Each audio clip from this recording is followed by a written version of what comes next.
Good morning. If folks can please take their seats, we're going to try to get started momentarily. We have already talked to the building, and they will be refilling the coffee urn. So if folks need that, we will be refilling, and we will also have a break after this session for folks to get coffee and use the facility. So we'll just get started in just a couple minutes.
Good morning, everybody. Thank you for joining us. We are thrilled to have all of you here. I know there's some concern about the snow that's going to be coming through DC, but we timed it just right. We are going to wrap up before 2 o'clock. I think actually we're going to wrap up about 1:45 this afternoon. The federal government's closing at 2, so that should be able to get all of y'all out of here before the roads get bad. So really appreciate your being here with us this morning. Welcome back to the 2025 Washington International Trade Conference. We hope you enjoyed yesterday's program, and we're pleased to have you back here with us either in person in this great venue or online. Welcome to those of you on Zoom. A reminder, if you get logged off for any reason on your Zoom link today, you can just log back in using the same link you logged in with already today. For those of you in the Reagan Building, welcome. We're delighted again to have you here. Special thanks to our sponsors for their support of this year's conference: Amazon, UPS, Trade Data Monitor, and the National Pork Producers Councils. They are our benefactors. Our executive sponsor is Business Roundtable, and our patrons, the American Apparel and Footwear Association, the National Retail Federation, Coupang, and Trade Center Management Associates, and the International Trade Center, our hosts in this lovely venue. Excited to welcome our first discussants to the stage. After they finish their presentation, we'll have a short coffee break to set our stage for the 11 a.m. panel, and then we'll have a break for lunch. We'll have about a 15-minute break. We're going to ask folks to be relatively efficient on that, so when Senator Scott comes, we can get started with that more efficiently. So I'd like to welcome to the stage now Dimitri Alperovich and Mike Castellano. Dmitri is the co-founder and chairman of Silverado Policy Accelerator, who are doing some of the most innovative work in Washington at the intersection of trade, national security, and climate change.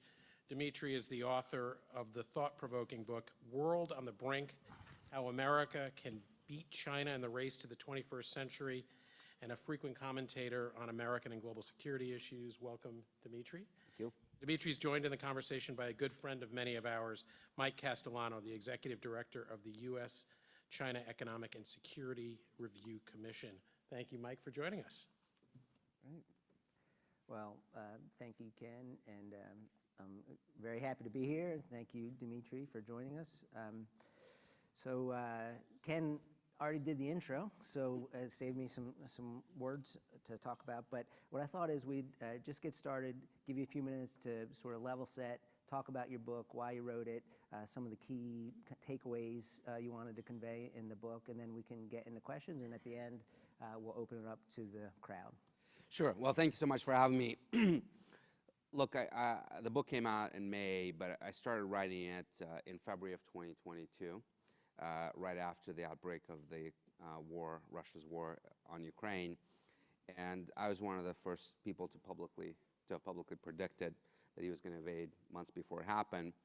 And as I was doing a retrospective after the launch of that war to see what I got right, what I got wrong, I realized that the causes of that conflict, what drove Putin to launch this ruinous invasion were playing out in almost identical fashion in the Indo-Pacific, and I believe are driving Xi Jinping to try to invade Taiwan, likely towards the end of this decade. I think the period of 2028 through 2032 is going to be incredibly dangerous post his likely re-election in 2027, when he might be looking at potentially his last term in power. He'll be 79 in 2032.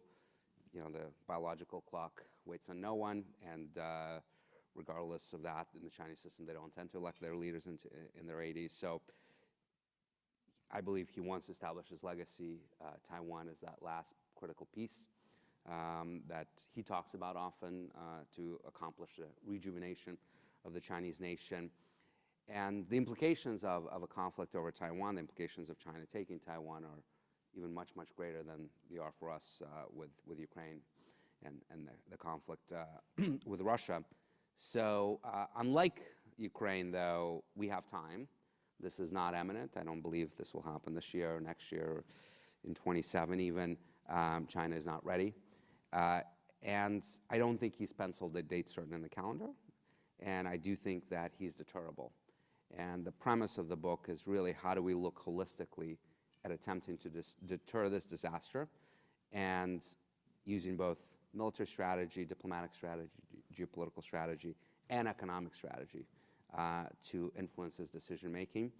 And I talk about why Taiwan is really vital to the United States. And it's not necessarily for the moral or ethical reasons of wanting to encourage Taiwan to continue to be a burgeoning democracy and so forth. That's important, but that's hardly a reason to send American troops to potentially fight for Taiwan. After all, we don't do it in many other places. But unlike Ukraine, Taiwan truly, I believe, is quite existential to U.S. interests, both economically and from a national security perspective. Taiwan, if you look at the geography, is the cork that keeps China bottled up in East China Sea and South China Sea with the islands there.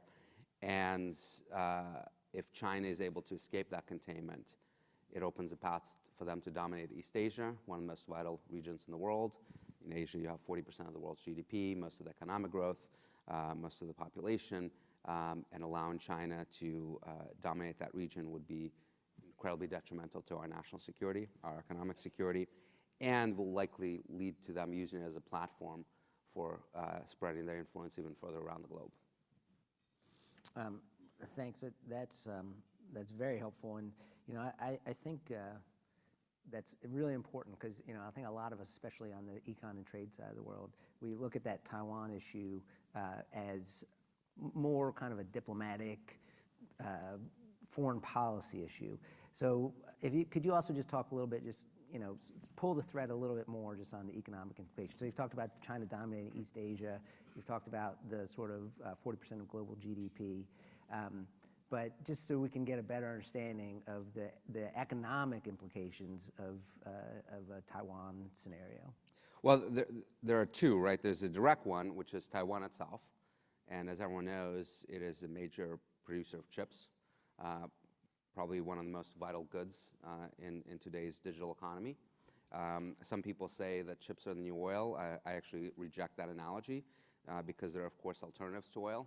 There is no replacements for semiconductors.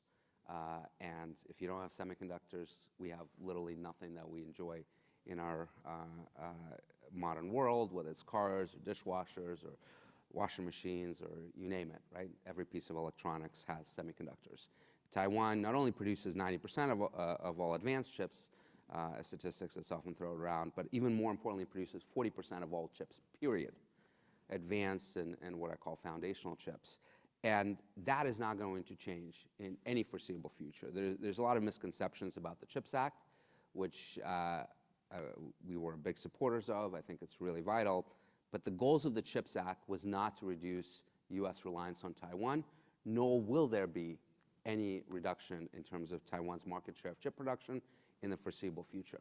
To the extent that the U.S. will gain market share, and by the way, it'll be fairly small. We had about 10% of the world's market share in chip production before the CHIPS Act.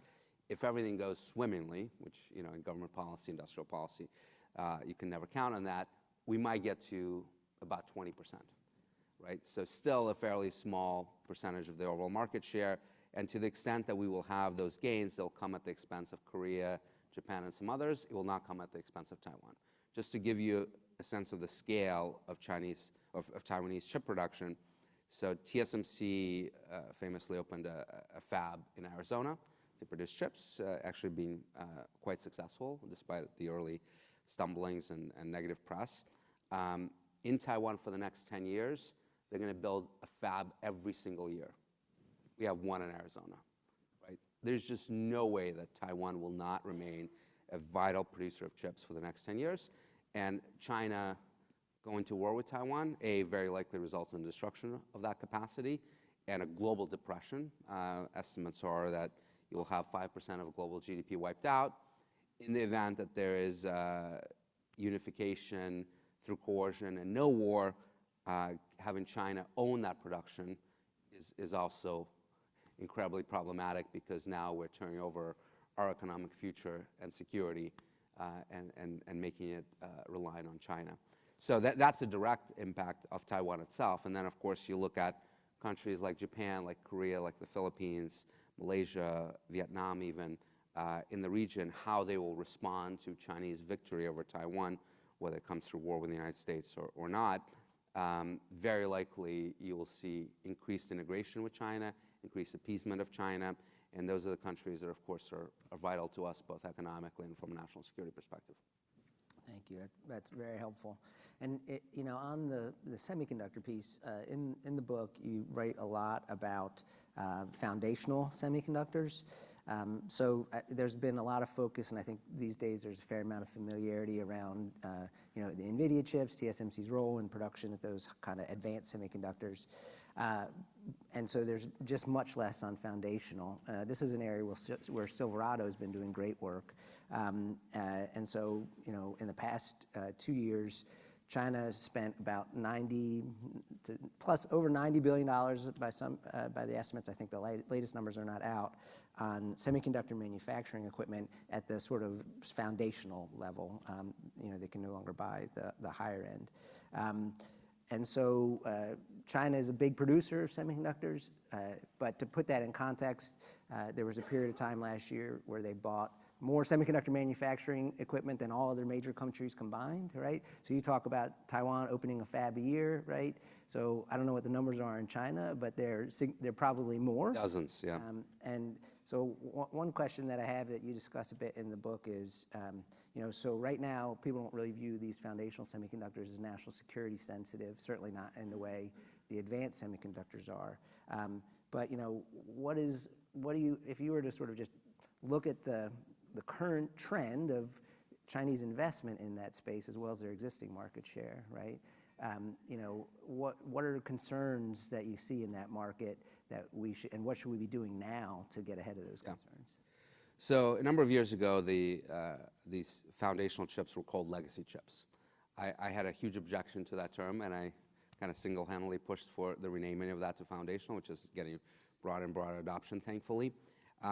And the reason is that legacy is just such a terrible term. It just completely undervalues the importance of those semiconductors. Look, advanced chips are very important, right? But they basically have three use cases.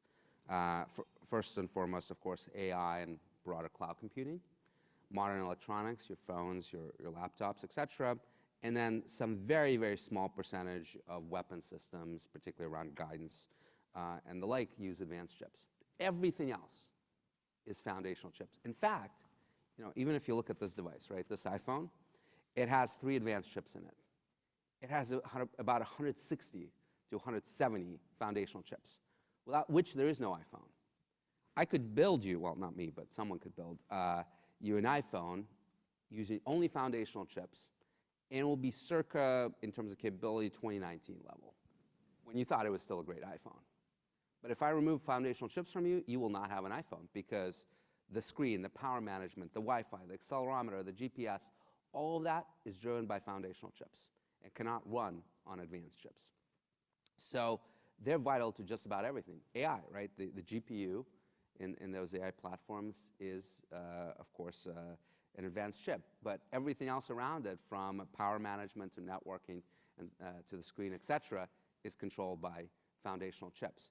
So I worry a great deal that in our sort of pursuit of advanced, and even the rhetoric you hear from political readers is we have to be on the cutting edge, we have to beat Taiwan or China to 2 nanometers, 1 nanometer, et cetera. That's all fine, and I support that. But let's not lose sight of the fact that the foundational chips are also really, really critical. The analogy I use is if you think about building materials, advanced chips are like carbon fiber, right? Yes, they're more advanced, they're more durable, more lightweight, really important. We've used them obviously for weapons platforms. We've used them in the commercial setting. The Boeing Dreamliner famously is built out of carbon fiber. But foundational chips are like steel aluminum, without which you can't build anything. Even the aforementioned Boeing Dreamliner, 30% of it is steel aluminum, right? And obviously we have steel and aluminum tariffs going in, with the administration appreciating the fact that you can't turn over those foundational materials to China and others, and that will hugely impact the U.S. national security, even though we could corner the market on carbon fiber, right? That is foundational chips, and that is why I think that our export controls on semiconductor manufacturing equipment were designed in a too limited fashion, because they were an attempt, and by the way, kind of haphazard attempt, not even fully effective, to limit China's ability to acquire those semiconductor manufacturing equipment technologies, to prevent them from manufacturing advanced chips. And it has had some success in that, not as much because of the loopholes in the export control regimes. But we basically said, foundational chips, knock yourself out, China. And what is China doing? They're investing massive amounts, hundreds of billions of dollars, in acquiring that equipment, in building fabs, trying to corner the market on foundational chips, which is going to be a huge problem. Because, by the way, in weapon systems alone, something like 98% of all chips are foundational, right? So we're missing the forest for the trees. Yes, advance is important, but foundational, I would argue, is even more important, and we're paying very little attention to that. Thanks for that. There's another area that is covered in the book.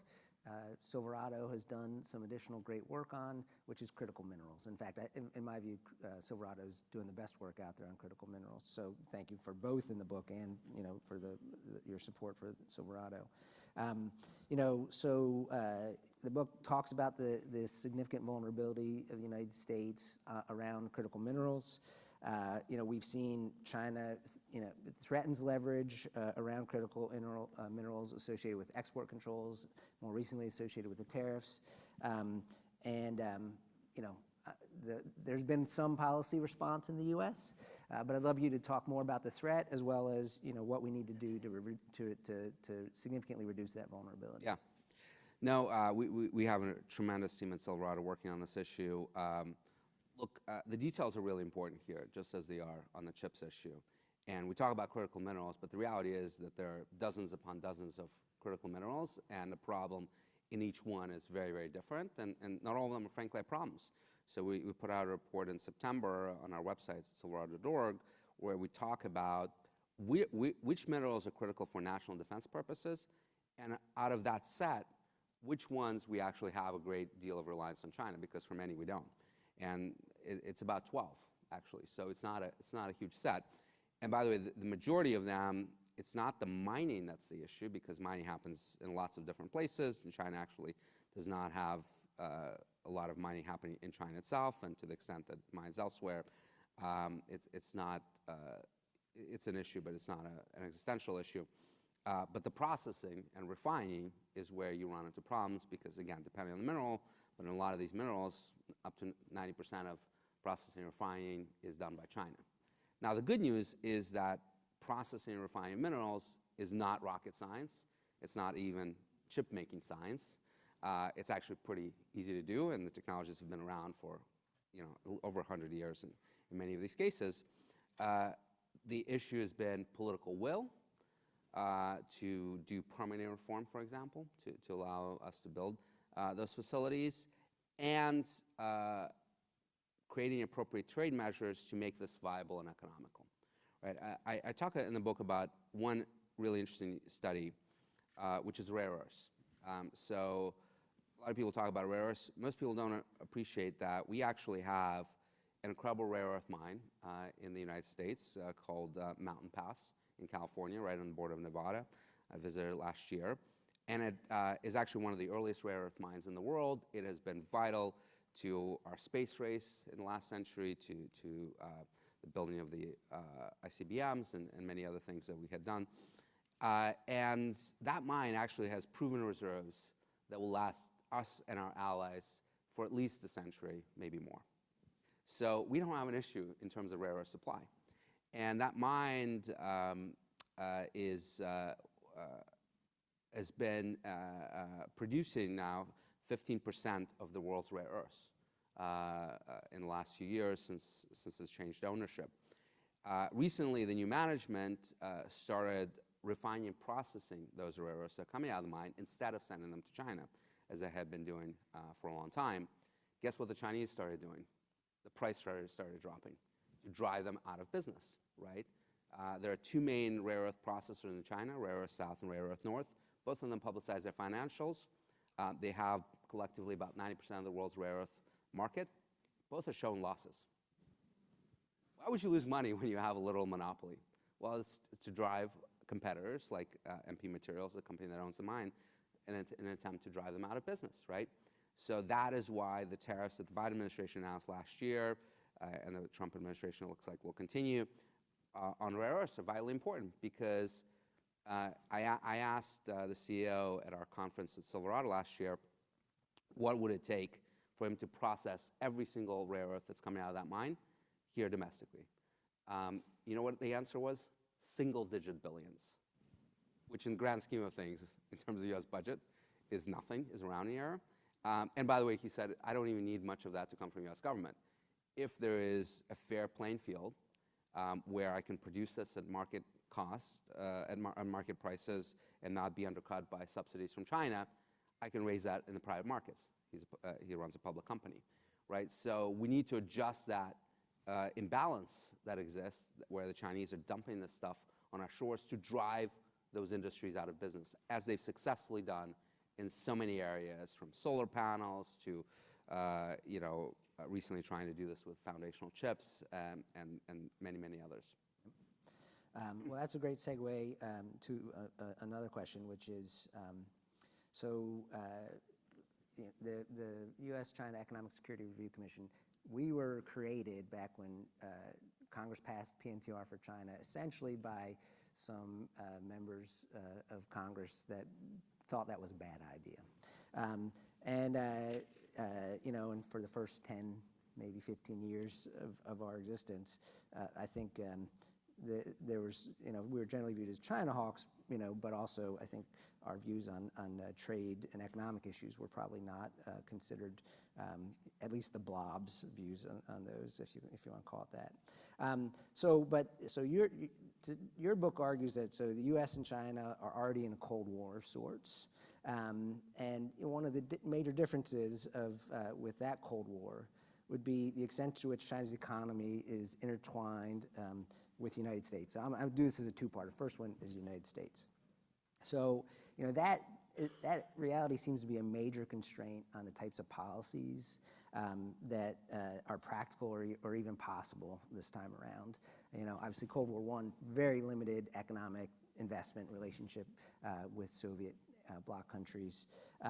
So can you talk a bit about how U.S. policy should account for this reality of where we start in the actual kind of economic interrelationships between U.S. and China?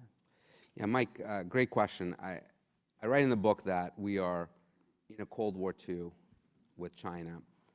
And in doing the research for the book, there's a lot of history in the book, including the first Cold War. I was even struck by the similarities between the two conflicts. They're almost identical on every front. We have a global competition for supremacy playing out in every single corner of the world that is diplomatic, military, economic, geostrategic. We have an economic war. We have a spy war.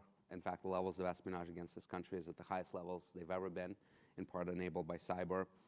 We have a rush for military bases in the region. We have an attempt to create alliance blocks, the Quad, for example, and the like, and China getting closer with Russia and North Korea. We have a space race where, once again, we're going to the moon. Does that sound familiar? We have a nuclear arms race where China is building up massive nuclear weapons. We're about to undergo a modernization of our nuclear arsenal. We have a conventional arms race. And we have, in Taiwan, the new West Berlin, that flashpoint that for the first 15 years of the First Cold War almost brought the United States and the Soviet Union to the brink of war. Very, very similar. Now, people that argue we're not in a Cold War, look at all those. There are about 10 similarities between the two conflicts and say, but you have this one thing, which is the deep economic integration between China and the United States that negates all the others. One, I find that a peculiar argument to make, but two, it actually is ahistorical, because there was actually a lot of independence between the Soviet Union and the West that we've completely ignored. And I'll give you just a few points. The entire car industry of the Soviet Union was built on Western technologies. In fact, if you remember the Ladas that I was born in the Soviet Union in Moscow, and my grandfather actually owned a Lada. It was built in a factory in Togliatti, a city essentially built by the Italians that came in the 60s and built with Fiat a production facility and licensed the technology to build the Ladas for. Other car makers were built off Ford factories that were brought into the Soviet Union in the 1930s. In fact, if you followed the Ukrainian war very closely, you might remember in the first phase of that war, there was a siege of the city of Mariupol in the south. And the Ukrainian defenders, as a last stand, were holding this massive steel factory, one of the largest in the world, Azovstal. Well, that factory is an exact copy of a steel factory in Gary, Indiana, at the time the largest in the world. American industrials came over to the Soviet Union, because why wouldn't you have Stalin produce steel for tanks, airplanes, and the like? Throughout the 1960s, Western oil technology companies started selling technologies to Russia to explore their oil and gas fields, which, by the way, financed the Cold War and made Europe very dependent on fossil fuels from Russia. The entire industry was running on Western technologies that were not stolen. They were sold to them. And even as far as the 1980s, right, you have the Reagan speech of, evil empire and so forth. As that was going on, Western banks on Wall Street in London, in Germany, West Germany, were providing loans, vital loans to Warsaw Pact countries that were literally sustaining the economy and preventing collapse. So massive amounts of economic independence, not as much as with China, granted, but the idea that the two economies were completely disconnected and had nothing to do with each other is just totally false. In fact, one other thing, that I didn't have Coca-Cola growing up in Moscow, but I had Pepsi-Cola, because Pepsi was allowed to go in and basically barter with the Soviet Union, right? So lots of interconnections that are interesting. Now let's talk about China. So people talk about $600 billion of trade with China that exists. It is massive, right? It is a huge trading partner for us. However, the details are really important. Let's talk about Chinese imports from the United States. The top three imports from the United States are A, soybeans, which is a commodity. And we've seen this recently happening with even Chinese attempts to tariff Australia and their commodities. It doesn't really work, because there's a global market for commodities. So the Chinese can stop buying our soybeans and we'll start buying them from Brazil. But guess what's going to happen? The market will adjust, and whoever was buying Brazilian soybeans is going to buy ours. Right? That's exactly what happened with Australian lobster and barley and so forth. There was basically very little impact to the Australian economy, because they just redirected sales of their essential goods. More impact on wine, because Australian wine, while very good, had fewer customers, but essential goods like barley and so forth, there was virtually no impact to them despite those tariffs. So that's one. Second largest import is chips from us. They need those, so they can't exactly cut those off. Third one is passenger vehicles. Huge problem regardless of what happens in geopolitics. China's priority, of course, is to dominate the car industry.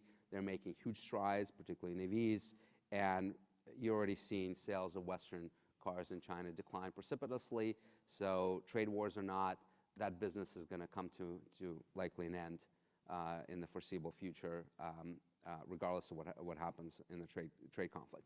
Now, if you look at the reverse, where we have the greatest dependencies on China, so we import a lot of different things, but when you think about things that we import where it's essentially sole source from China, or mostly sole source from China, The top good, anyone know what it is? Toys. 85% of our toys come from China. Now, if those things didn't come, our kids would be devastated, but we would probably survive, and guess what? The market would adjust and we would start making them elsewhere. The second category is appliances. Again, probably more problematic than toys, but not exactly essential. So you go down the list and you realize that, yes, there's a lot of trade that's going on, but a huge chunk of it is actually not that essential or actually can be decoupled, particularly from a Chinese perspective, because it's largely commodities based, and they need those commodities to grow the economy. They need energy, they need food, et cetera. So I think there's an underappreciation for the fact that just like with the Soviet Union, we actually have a considerable amount of leverage from China. And yes, we buy a lot of produced goods in China. We don't have to. And with the right trade policies, that can and is already shifting. I was telling you right before I got on the panel that I had a conversation with a CEO of a major firm, kind of top 25 Fortune 500 firms, back in 2021. So Biden had just come in and kept the tariffs that were instituted by Trump, and later on, of course, even raised them further. And this person was telling me that they basically ignored the first Trump term, assuming that it's just an aberration, and they're not going to pull out of China. They had a lot of business in China. And basically a year into Biden, they realized that this is not ending, that this is going to continue regardless of who's going to be in office. And they started working towards diversifying their production and markets to other countries in Southeast Asia, Vietnam, Malaysia, et cetera. And I think that's actually happening across the board and will only be accelerated with the trade war intensifying. So yes, we have an economic dependence on China. It is going the other way. And I think will only accelerate. And by the way, labor is no longer cheap in China. Xi Jinping, as we were talking about earlier, is quite anti-business. McKinsey right now is talking about pulling out of China, right? There's a report in Bloomberg a few days ago. And, if you have companies like that a lot of these huge multinationals rely on to do business there out of China, and law firms are pulling out of China, your ability to do business there will diminish dramatically. And, that's why not only are we in a Cold War, but it's increasingly looking like the last Cold War.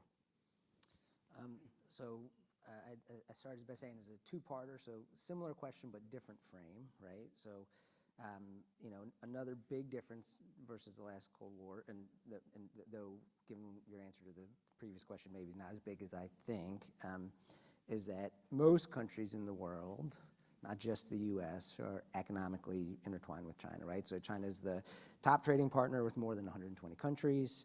That's significantly more than the U.S. is. And then you also have, it's a member of the WTO, and that sort of structure and rules-based system, which they're a significant beneficiary of. And so, what types of policies do you think that we need to reckon with the fact that putting aside the U.S.-China relationship, right, in these third country markets, China's going to continue to be important. China's going to continue to be a competitor, right? And Chinese investment and content is going to continue to be present. Well, again, I think details are important. What does it mean to be a top trading partner? In many cases, this trade is highly imbalanced, where these countries are not selling a lot to China, but are buying a lot of stuff from China, which again can be diversified much more easily. Not true of the commodities brokers. So if Chile and you're selling lithium, or oil and gas coming from the list and elsewhere, or iron ore from Australia, yes, China is buying that. But again, it's a commodities market. If China is going to stop buying iron ore from Australia, it's going to go elsewhere because they're going to start buying it from another source, right? So a lot of those dependencies, I think, are overemphasized. And countries that do sell a lot to China, they're finding that increasingly the Chinese policy is to kick everyone out and endorse in every single national industry national champions, right? That's what the China 2025 plan was all about. They didn't meet it on a lot of their objectives, but it's not ending. It's the subsidies are continuing, right? So look at Germany, right? Massive reliance on China, export of a lot of high technologies to China, particularly automotive industry, but others as well, increasingly in trouble because that market is getting cut off because of domestic competitors, because China does not want that dependency on Western technologies. So if you're not selling commodities to China, guess what? There's a limit to, a time limit to your ability to have that access to the Chinese market because they don't want you. So this is an opportunity for us to get those countries to realize that this is ultimately a fool's errand, and they need to diversify their markets, or they're going to be in real trouble, and many of them increasingly are. Not to mention that it's becoming more and more difficult to deal with China. Look, I've said this, half in jest, that if Xi Jinping is not a CIA agent, we should put him on the payroll, because everything he has done since coming into office in 2012 has been to the detriment of China, right? The wolf warrior diplomacy, the aggressive anti-business practices, the anti-corruption campaign that only targeted his opposition, political opposition in the Chinese Communist Party, the antagonization on the trade stuff of a lot of the world. So we need to play into that, right? And yes, a lot of countries resent us, and they'll probably resent us even more, given the trade actions we're taking now. But I've always argued, maybe this is sort of me being a naturalized American citizen versus a native-born one. I've always found it puzzling that Americans always want to be liked. And the reality is that no one likes the strongest guy on the playground. They resent them, and that will always be true. But as long as they hate the other guy more, that's good enough. So it's not about making others like us. It's about making them hate China more. And that's not a hard case to make, given their behavior. So that's what we need to start promoting, right? And by the way, the Russians do this really, really well, right? They're not promoting Russia, right? But their disinformation, misinformation, propaganda is all about taking us down and saying, see what they're doing? Never really trying to justify their own behavior. It's always the whataboutism, but look, America's worse. How about we start doing that to China? Well, so to sort of take that conversation potentially in a different direction, and I touched on this in sort of the rules-based trading order. I remember in 2009, I was on a panel and kind of made the point that at some point we'll need to reckon with the fact that if not the single biggest beneficiary of the WTO rules-based global trading order was a communist country that didn't have a capitalist-based, a market-based economy, didn't actually believe in those rules, and sort of didn't follow the underlying assumptions that had created those rules in the first place, right? Probably less controversial concept today than back then. Well, by the way, my partner in Silverado, Maureen Hinman, says this all the time. WTO was structurally created as a gentleman's club, right? Where you have rules that everyone assumes are going to be followed, with the enforcement mechanism really not being very, very effective, right? And you let in the wolf into the hen house that had no intention of behaving in a gentlemanly fashion, that would undermine from day one every single one of those rules and protections. And the system is not designed to deal with that, right? That's why I believe the WTO has become obsolete, and by the way, hasn't been able to really accomplish a major agreement, multilateral agreement, and God knows how long, fisheries aside. And we need a new system, and one that includes market-based democratic countries, not these authoritarian regimes that have no incentive and no interest in playing by the rules. So you talked before about how you made sure that legacy was no longer used. Foundational is a better word. I 100% agree with that, by the way. Can I suggest that TAME isn't the world's best acronym? You might want to come up with a better one, but could you talk a little bit more about that? I know. I struggle a lot with TAME, so this is a new framework that I'm proposing in the book, the Treaty of Allied Market Economies. I couldn't come up with a better argument, better acronym. If someone has an idea, please, I'm certainly not married to it. But this is an idea that, and probably won't be popular in the next 4 years too much, but the idea that we need sort of an economic NATO type of organization where you can try to bring countries closer to us economically by providing them protection against aggressive coercion, right? So if you look at even just the last 10 years, you've had countries like Australia and Lithuania and Japan and so many others that have come under coercion from China in one way or another, either export controls or tariffs or other types of economic coercion. And if you create a block of countries where the threshold for entry is you have to be a market-based economy and democratic and abide by international law and rules, you can effectively have a deterrent strategy against this, right? Where you can say that if one of our members, say Australia, is coming under economic pressure from China that is causing them, making up numbers, $100 billion of economic damage, right? Then the alliance will reciprocate against the aggressor in the proportional way to try to cause $100 billion of damage to them and distribute it proportionally across the GDPs of the alliance. So obviously the US, as the biggest country in the bloc, would be on the hook for most of the retaliation, but everyone would have to find a way, and it can be completely asymmetrical, right? So if they're tariffing barley from Australia, each country has to find a way to punish China one way or another on imports or exports to cause them proportional amount of damage. And I think that would actually not only bring countries closer together, but moderate Chinese behavior, because they would be much more hesitant to take on a huge economic bloc like that. Just like, you haven't seen anyone really take on NATO in the military context for the same reason, because it's too powerful, right? So, and it will actually become a magnet for others wanting to join, just as NATO has become in Europe, where all these countries, are rushing to join this alliance and have rushed in the last 20 years. You'll have the same situation happening there. Now, would we be willing to use our economic power in that way to protect others?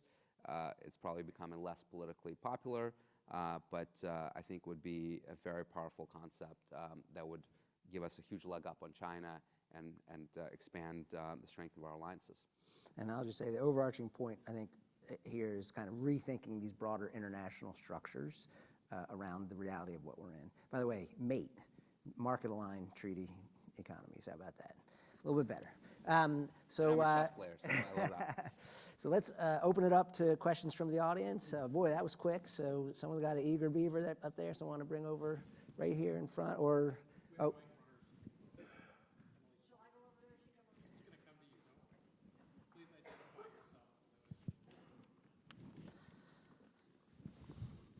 I'm Barbara Bowie-Whitman.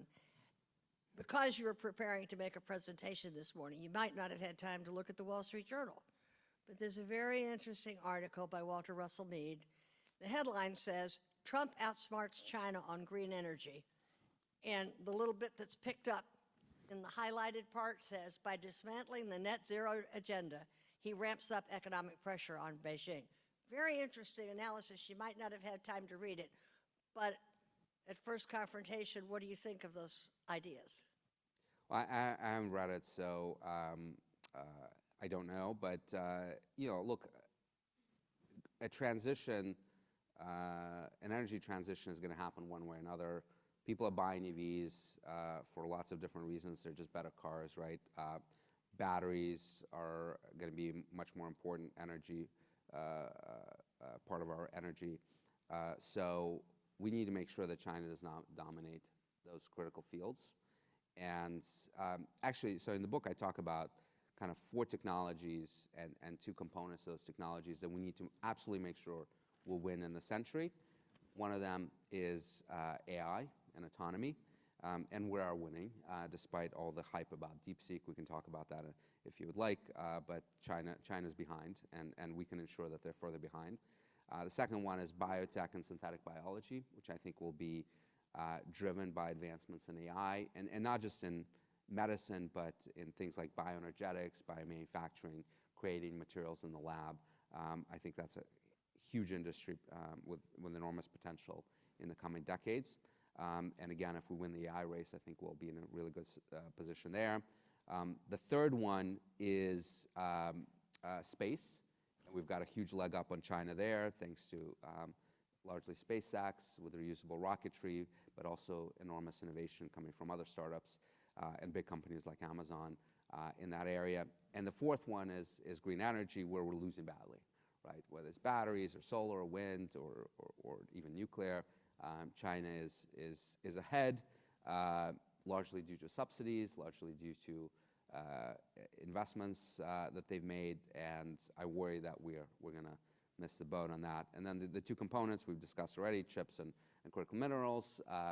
Chips, we are kind of on the knife's edge there, where we could lose this if we're not careful and smart about our policies. And critical minerals, we are losing right now, but easy to rectify with investments, particularly in refining and processing.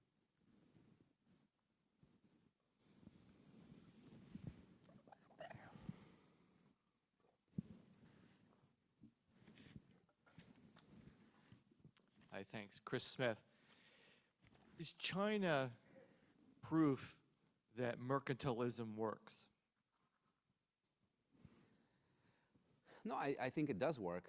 I think that if you don't punish countries that violate the rules, it's like the bully on the playground. They're going to keep bullying people until they're stopped, right? And, human nature has not gone out the window in the last 100 years. And, we've kind of deluded ourselves into thinking that the might is no longer important, whether it's economic might or military might, and everyone's just going to abide by international law or rules of trade.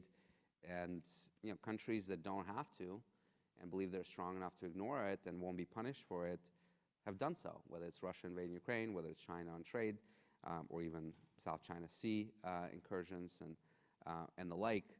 So we need to get back to realizing that raw power matters, and we need to use it in a smart way to push back and to contain those aggressors and punish them for mercantilism or for other things, and then it will stop working.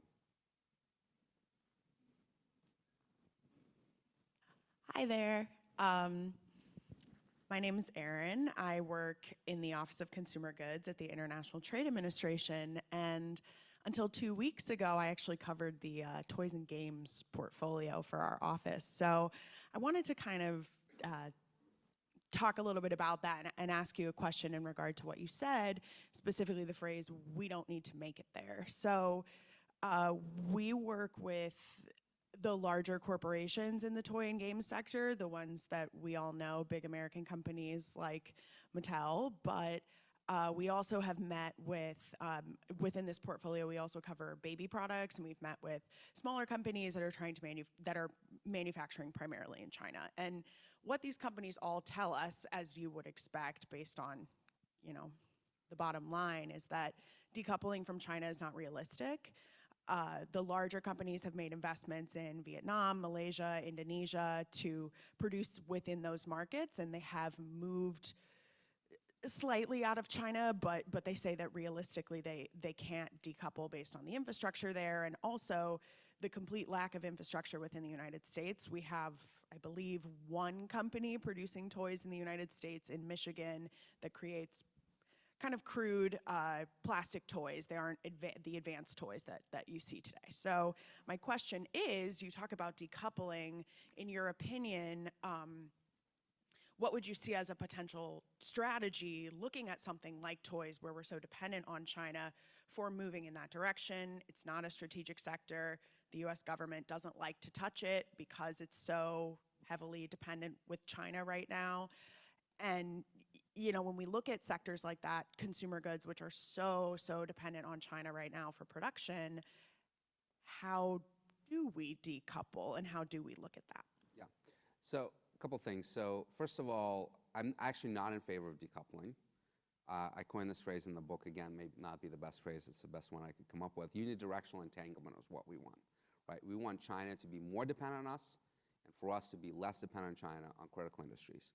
Toys is not one of them. I don't have any issues with making toys in China because, if God forbid war comes and we don't import toys from China, I'm not that concerned, right? So other issues, absolutely, we need to diversify. And by the way, when I say diversify, I don't mean in the US.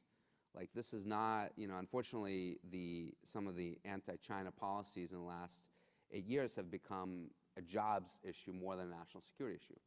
I'm all for ABC, anywhere but China. I don't actually care where. It could be Vietnam, it could be Malaysia, it could be India, it could be Indonesia, it could be lots of places. Sure, it would be nice to have it in the US, but as you said, a lot of it is not realistic. Maybe with automation in factories, more of it will come to the United States, but by the way, probably without major jobs. So, you've got the trade-offs taking place there. But as long as it's coming out of China, particularly for strategic industries, that's how it would be anywhere else. Tariffs are effective at driving that change. And I can tell you that I've spent time with a lot of these companies too, consumer good companies, and when you start thinking about 35% tariffs, when you start going higher, 50, 60, as President Trump has said in the past, that's when suddenly what has been untenable in the past becomes tenable, because it's no longer affordable to manufacture in China. And guess what? Yes, it's hard to move that infrastructure, but it's not impossible. They build it in China. They could build it elsewhere. It'll take time. There's no silver bullet to this. It won't happen overnight, and it'll be costly, but it will happen. It's happening already. So much of that production is moving, and from other industries has moved out of China, in part because, by the way, it's becoming more difficult to work in China as a company because labor costs have gone up, right? So just naturally, economics are driving people to go elsewhere and look elsewhere. So it looks like by Ken's location, I take it that we are out of time. We are. I apologize for having to cut this short, but we want to keep to our schedule today. Really appreciate the thought-provoking conversation. For those of you who don't follow Dmitri on social media, I do. I've got notifications for two things on social media: the Capitol Weather Gang and Dmitri. Wow. Find out where the storms are coming from, both metaphorically and really. But thank you very much, Dmitri. Mike, thank you so much for joining us. We're going to have a short break for about 10 minutes to let us reset the stage for our panel discussion, and then we're going to get restarted promptly at 11. So thank you for bearing with us, and we will get the stage reset and get restarted. Thank you, Dmitri and Mike.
Can I ask folks to please take their seats so we can get restarted?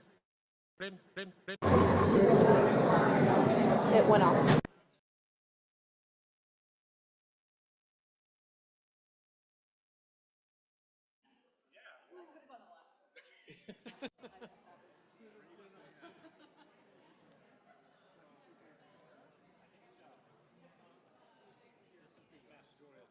Stay. Thank you, friend. Hello, everybody. If I can ask you to please quiet down and take your seats so we can begin our next session. Thank you for joining us today. We have a terrific panel discussion ahead. I think it's a great follow-on to the conversation between Dmitri and Mike talking about China. And I'd like to introduce our panel, Jonathan Gold, Vice President of Supply Chain and Customs Policy at the National Retail Federation, one of our conference sponsors. Jonathan, thank you.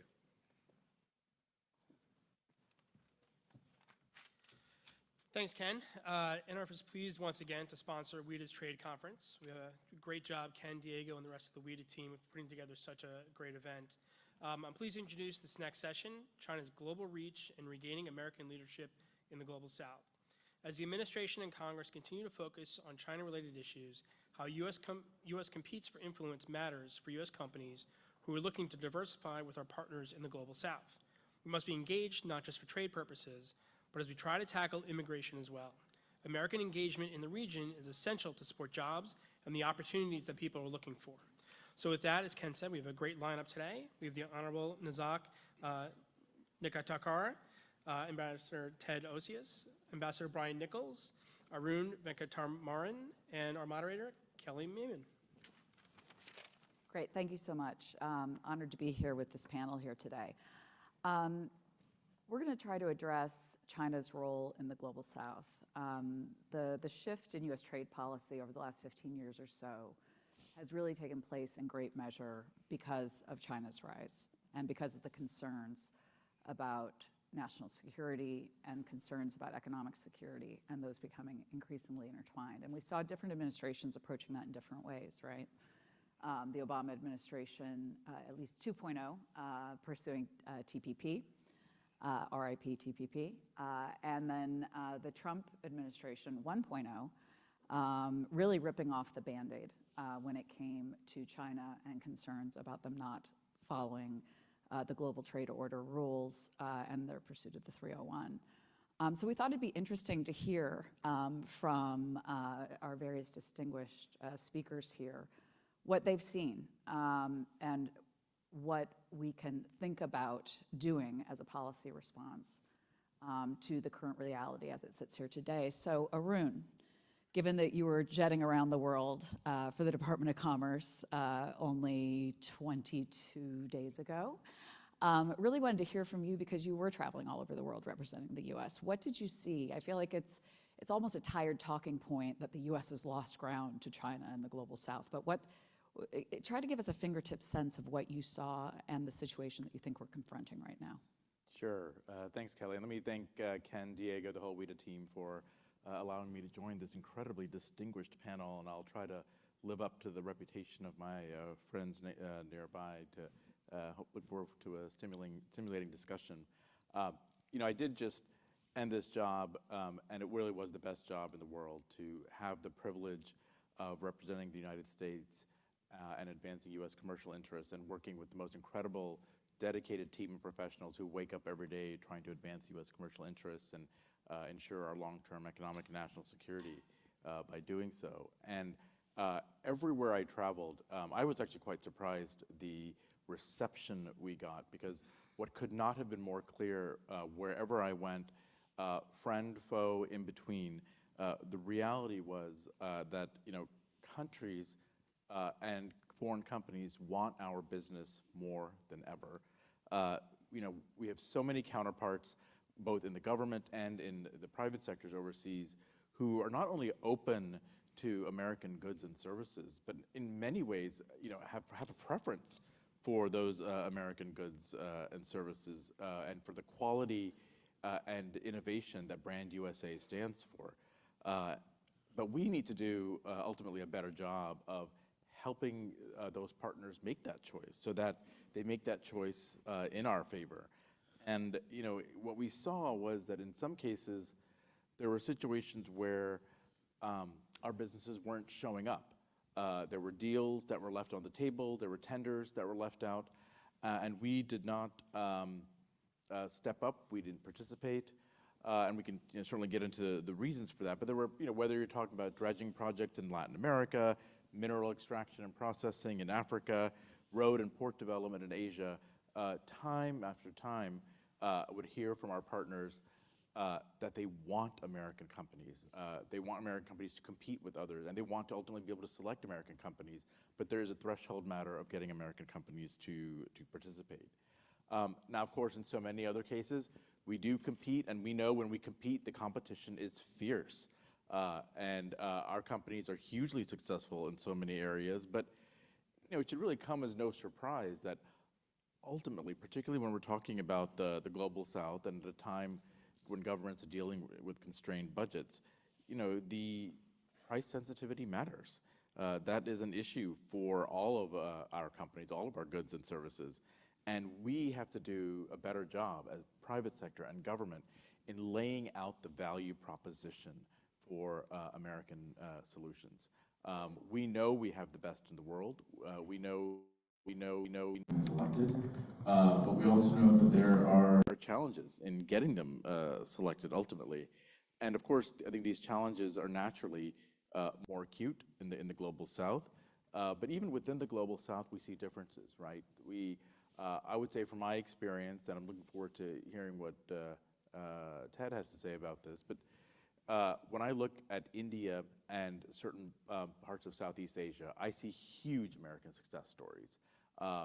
In many ways in India, we're really buffeted by the fact that Prime Minister Modi's early recognition of the need to secure supply chains in that country, frankly, ahead of us, in ways that created more opportunities for American companies, where American companies have been in India but have been able to double down because of the actions the Indian government has taken that have made India a more attractive environment for American companies to do business in. So there's some bright spots there, but those bright spots, from what I saw, were really more the exception that proved the rule.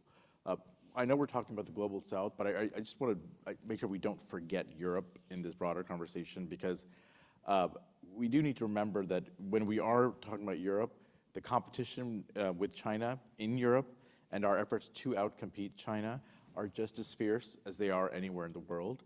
But the truth is, when we have, for example, a member of the European Union that feels compelled to select Chinese security equipment over American security equipment because of budgetary reasons, we've got a problem. If we are losing that game in Europe, needless to say, we are just sucking eggs elsewhere. So we've got to figure out how to do better on that front. So what do we need to do then? How do we get to a point where we can support our companies where they have to compete with China on all fronts? And I think we first have to acknowledge two realities to this. One is that shapes sort of how we ultimately respond. The first is the obvious that we all know, the recognition that unlike China, we don't control where our companies go. We don't control where they do business, whom they do business with. We have certain exceptional cases where we do put limitations, but as a general rule, we can't dictate where our companies go. But the second point is that we have to remember equally sort of at the front of our mind is that American goods and services, and especially our outbound investment, is increasingly, these are critical solutions for most of the development needs of the entire world. We have answers for virtually every development problem that countries in the Global South are facing. And by virtue of that, we also have to recognize, first and foremost, that it is as a government, it is in our strategic interest for our companies to be the partners of choice for each of those global development problems. We should want all of our partners around the world to come to American companies first and foremost, and we need to figure out how to do that. Now, what does that mean? Well, This means a couple of things in my mind. Means we need to educate our companies about, especially the micro, small, and medium-sized enterprises, about the opportunities that exist in these foreign markets. There is no substitute for the on-the-ground market intelligence that commercial officers bring back to companies across the United States. Nothing can replace that. And when you have a situation where China has 3 times as many officers supporting their companies as we do, we're constantly in an uphill battle, and we've got to do better at meeting that need. We also, I think, need to make sure that and recognize that just because there are opportunities, it doesn't mean they're all commercially viable, right? Like, we know that our companies, again, we don't dictate where our companies go. They have to have a return on investment. They have to be able to create win-win commercial outcomes with each of their sales. And so we have to figure out, how do we help our companies do that? Because if our companies are not able to sell at prices that both produce meaningful profits and are within the range that governments can afford to spend, if we don't hit that sweet spot, we're not going to succeed. And so what we need to do is better coordinate our resources across the government to help our companies deploy tools that we have and then create new tools to help companies bridge that gap. The last thing I would say on this point is just that there's instances where we're not going to bridge that gap. There are sectors and subsectors where we are not active, are not as active as we would like to be. We still can't cede the ground to the Chinese or others. We have to work more closely with our partners to figure out, how can we strategically partner our private sector with private sectors from other countries to create the solutions where we might not have an obvious American solution, but where, working together with partners in like-minded countries, we can create solutions that the Global South can look to, so it's not always the natural default to China. Well, thank you, Arun. So Ted, Southeast Asia is probably the piece of real estate that most has national security and in some cases sovereignty concerns around the China question.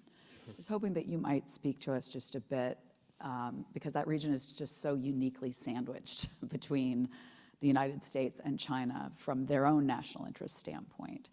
How does the region just generally view our efforts to try to be or become the partner of choice in Southeast Asia? First of all, the region doesn't look at itself as a counterbalance, but it likes to be looked at in terms of its intrinsic value. Arun mentioned that India and Southeast Asia are growing very fast. I would posit that they are the global engine of growth for the next couple of decades, in the way that China was for the past 3 decades. And the evidence is very clear. The fastest part of that growth is in the tech sector, whereas Arun mentioned, we have a lot of solutions. We have a lot to offer to the nations that are looking to move up the value chain, move from low value-added products to innovation-driven economies. 4 of our top trading partners now are in ASEAN. Vietnam, which used to be one of the poorest countries in Asia, is now our 8th largest trading partner. The American companies are responding. I work for the U.S. ASEAN Business Council. We have 183 member companies. They're invested in Southeast Asia. They're finding opportunities in Southeast Asia. They're making good money in Southeast Asia. And the region isn't kind of waiting for the United States to get its act together. The region is moving forward. I mentioned the strength of the digital economy. The ASEAN nations are negotiating a digital economic framework agreement that I think will set the rules of the road for tech, not just for the nations of ASEAN, but for the Indo-Pacific and beyond. They're also negotiating free trade agreements or upgrading free trade agreements with Canada, the EU, and China. So they're not waiting for the United States. They're part of the largest trade arrangement, RCEP, that exists on the planet. It covers 2/3 of the global economy. So they're they're not sitting on their hands. They're taking the initiative they're finding opportunities, and they would like to work with the United States. I think what Arun, there's one of the things that Arun said that I want to focus on, that showing up matters. And Arun and his boss, Gina Raimondo, showed up in Southeast Asia a lot, and it made a difference. And our companies have been showing up in Southeast Asia for a long time, investing in Southeast Asia, trading with Southeast Asia, finding opportunities in that part of the world for a long time, and it matters. And so, yes, we're the partners of choice, but we're not the only game in town. So we really have to compete in order to take advantage of this incredible growth and this incredible set of opportunities in a very dynamic, not only fast-growing, but highly aspirational region, where they see opportunities for their people to move out of poverty, to move into more and more interesting jobs, to drive their economies in new and creative ways, to take advantage of innovation, particularly in tech fields. Great, thank you, Ted. So Brian, you've got the biggest piece of real estate to cover here because you were ambassador to Zimbabwe as well as to Peru. And thank you for your service. For those who don't know, Brian retired last year after 36 years in the Foreign Service, uma vida, as we say in Portuguese. Would love to hear from you as far as, what have you observed firsthand as far as, how much ground have we lost in the Global South, in this part of the Global South, in Africa and in Latin America? Maybe we'll save Latin America for your second question, but first off, on the continent, how are our efforts to engage? We're obviously discussing AGOA now, but writ large, how are our efforts viewed, and what would you share with us from your life experience? Well, thank you, Kelly, and let me just stress that I was only 4 when I joined the Foreign Service, so I still feel like I've got a lot in me. We assumed. Yeah, first of all, don't hate the player, hate the game.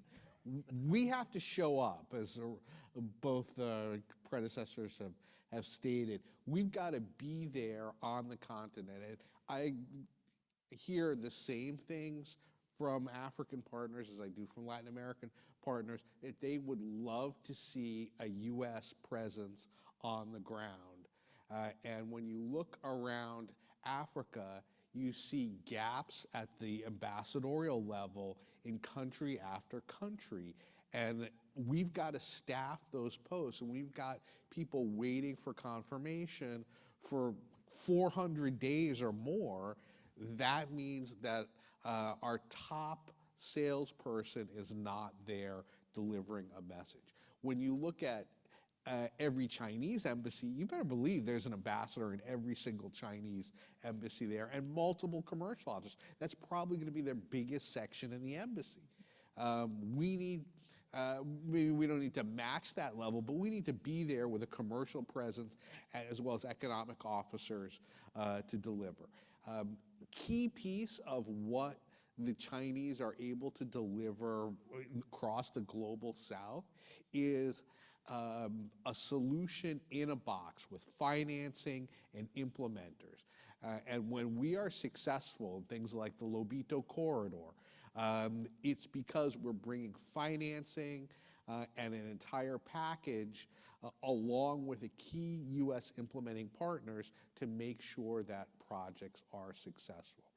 And when an American company is the centerpiece, that means that there's going to be quality. There's a lot of complaining around the world, around the Global South at least, that the projects that the PRC implemented in their countries 10, 20 years ago have failed to deliver in quality. And we have a great argument to make that rather than going for lowest cost, going for best value is what will deliver for the taxpayers of whatever country you're in, and will be in the national interest of their country. And when you can have that conversation, it can be tremendously persuasive. In the areas where the PRC is particularly active, extractive industries and major infrastructure, we also need to work with partner nations industries because we can't always get U.S. companies to bid. The financing piece is important for them, but they're also overstretched, and they also need to understand the risk proposition. So making sure that information is available to them and making sure that our policies in countries are addressing the issues of risk, whether it's political risk, whether it's conflict, whether it's financial risk, all of those things need to be addressed in the region. And when you look at the array of PRC ports, roads, rail hubs, they've really focused on setting up an infrastructure that will take what they want, which is typically minerals or other commodities, and get them to China. And we have an opportunity to, one, help build greater infrastructure, because for all the work that they have done, there's still a tremendous need in Africa for greater infrastructure development. And a lot of the infrastructure that has been created hasn't been of the quality and the level that's going to be durable. So they're going to have to renovate this infrastructure relatively quickly, and this gives us an opportunity. We need to make sure that our commercial and our broader diplomacy are there, and I do appreciate the fact that a number of cabinet officials in the past administration, not just my fellow Rhode Islander Gina Raimondo, but Secretary Blinken, many others, Rita Jo Lewis from Exim, did travel to the continent frequently, but they need to do more. And I'm hopeful that the current administration is going to look at that potential and take advantage of it. Not to jump to the next question, but certainly Secretary Rubio's having had his first trip with Central America and the Caribbean, there's great opportunities in Africa as well, and hopefully he will take advantage of that. This is the final note that I would make on this is, as we look for opportunities, we have to remember that the PRC is not 10 feet tall. There are opportunities and partners, even for countries that are skeptical of us. I was ambassador to Zimbabwe, but we were able to make a major sale for John Deere because they had the farm equipment at the price that Zimbabwe needed, and they were able to deliver it in a transparent and well-financed deal that was accepted by the Zimbabwean government. We need to look at all of these opportunities and make sure that we bring a package that's going to be successful, and I'll leave it there. Thank you, Brian. Nazat, given your background on national security as intertwined with economic security, would love to hear from you, in particular with respect to the experience that you had in the first Trump administration, as far as what policy tools were the most effective. If I'm not wrong, I think at the Department of Commerce, you were very involved in regulatory and trade initiatives in that regard. But given that Brian spoke to the financing piece, would love to hear anything else that you'd have to share with respect to that, be it Exim, DFC, angles, et cetera. Yeah, thank you for having me. And I'm a substitute for the great Dan Runde from CSIS, and he writes a lot of great pieces on investment in developing countries, and he has a great book. So if you're not well familiar with Dan's work, please take a look at it. But going to the question, I want to really underscore sort of the political reality that there's, businesses tend to flock to investments in whatever region's the cheapest.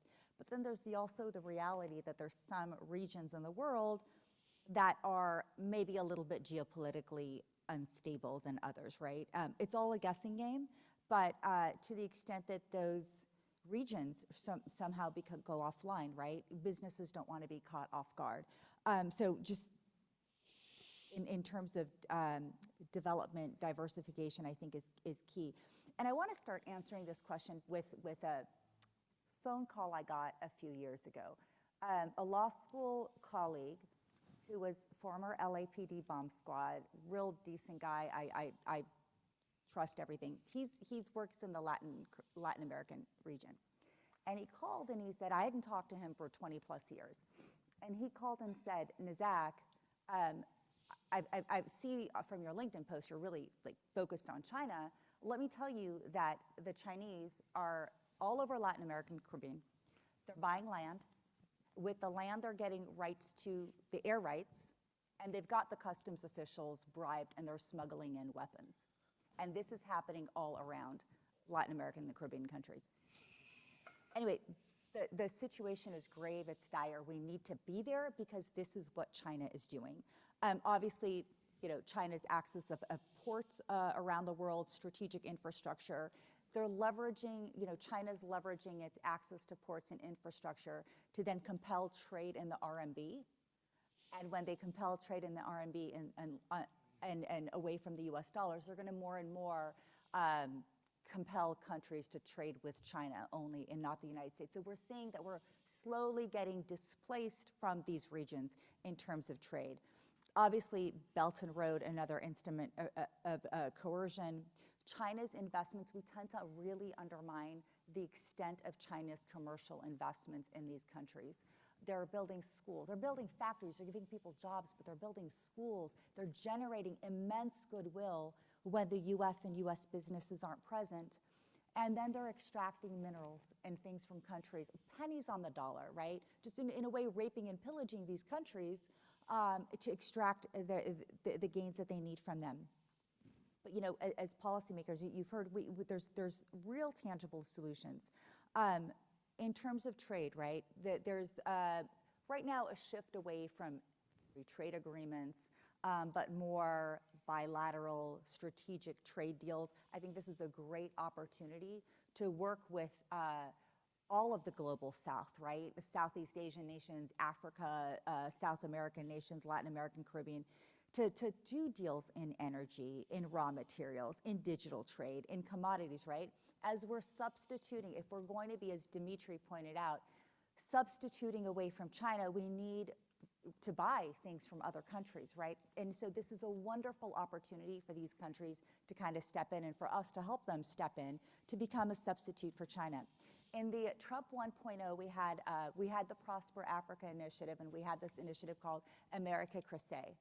And what we were doing with Prosper Africa was looking to how do we bring some manufacturing into Africa so Africa could benefit from what its own riches in the country, economically benefit, rather than having China extract or Europe extract and take it for their own.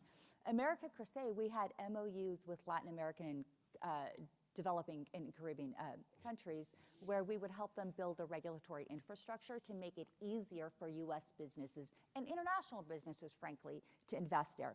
We really have to do more of those things. At the end of the day, I hear policymakers always saying, well, we just have to give countries money, okay?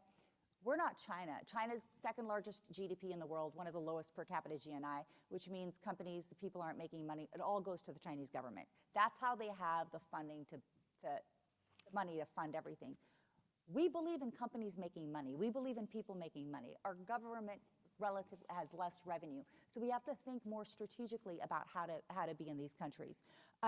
The US is on the brink. The center of gravity of critical mineral investments is happening in the United States. We're just a few years away from really having the capability, the IP, to process critical minerals, which China has the stranglehold over, process the whole range of critical minerals, right?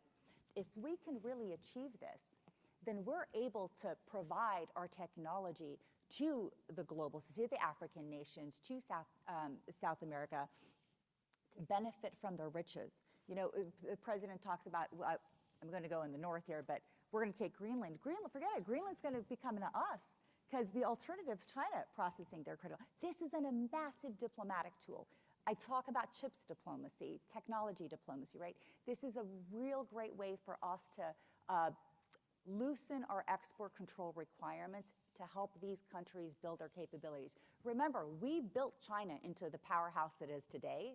We can certainly build these other countries, and that provides us with enormous diplomatic wins. The final point I wanted to make is that as businesses, and you're looking at all of these options, seize the opportunities that we're trying to move away from China.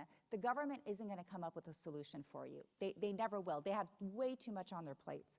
But think of a solution, think of a strategy, take it to the government, bring it to the various agencies that have equities on this, show them how it needs to be done, but advocate for yourself, because if you just go to the government with problems, there's way too many problems for everybody to tackle.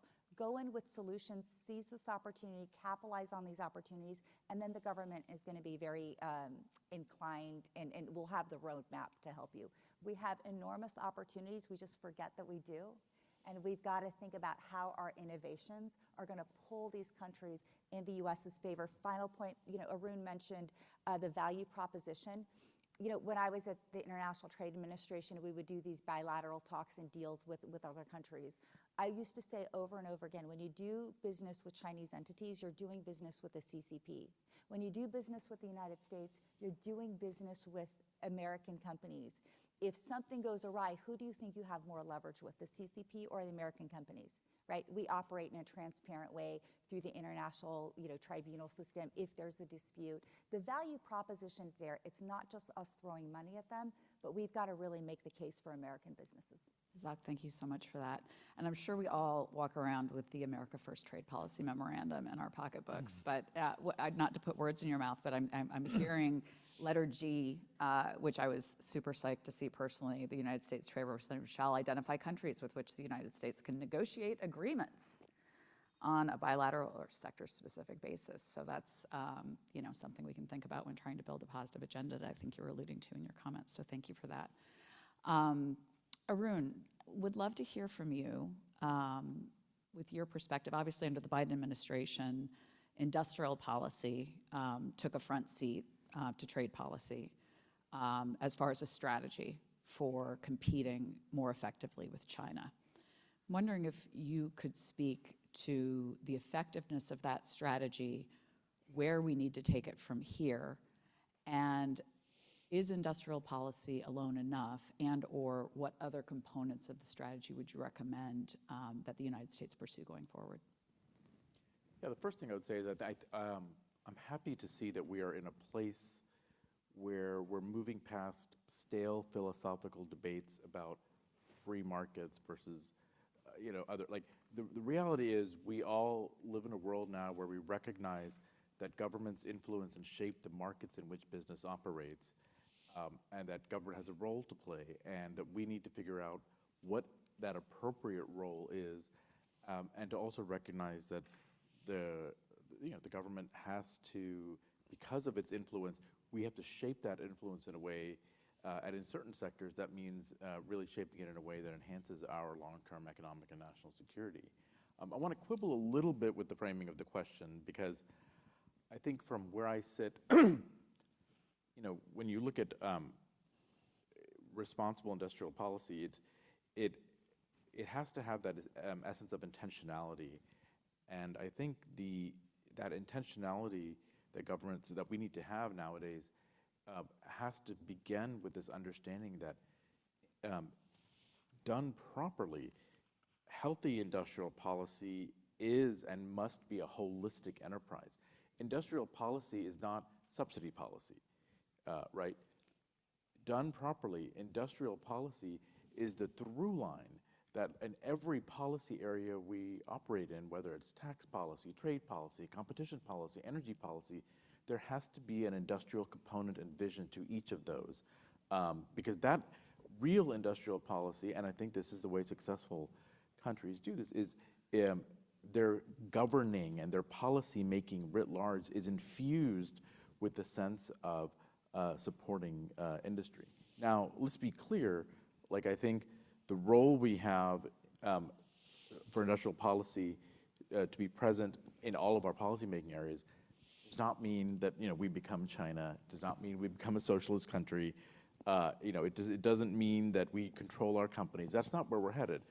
But there's a whole spectrum here, just as there always has been. I mean, when we think about the post-World War era, when we had debates with Europe about how market-oriented they were and social democracies, it's the same kind of question about where we draw the line. And I think what we recognize today is that we're not living in a world where commercial activity is somehow disconnected from economic and national security, but in fact, commercial activity is part and parcel and the pathway to economic and national security.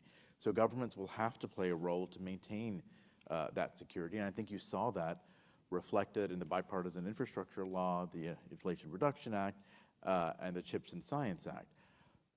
But while we always have to keep our focus on national security and do what's in our national interest to preserve our national security, I think we ultimately do need to recognize, and perhaps it's counterintuitive, but we do need to recognize that our national interest and our national security, our economic security, ultimately does depend on partnerships with others.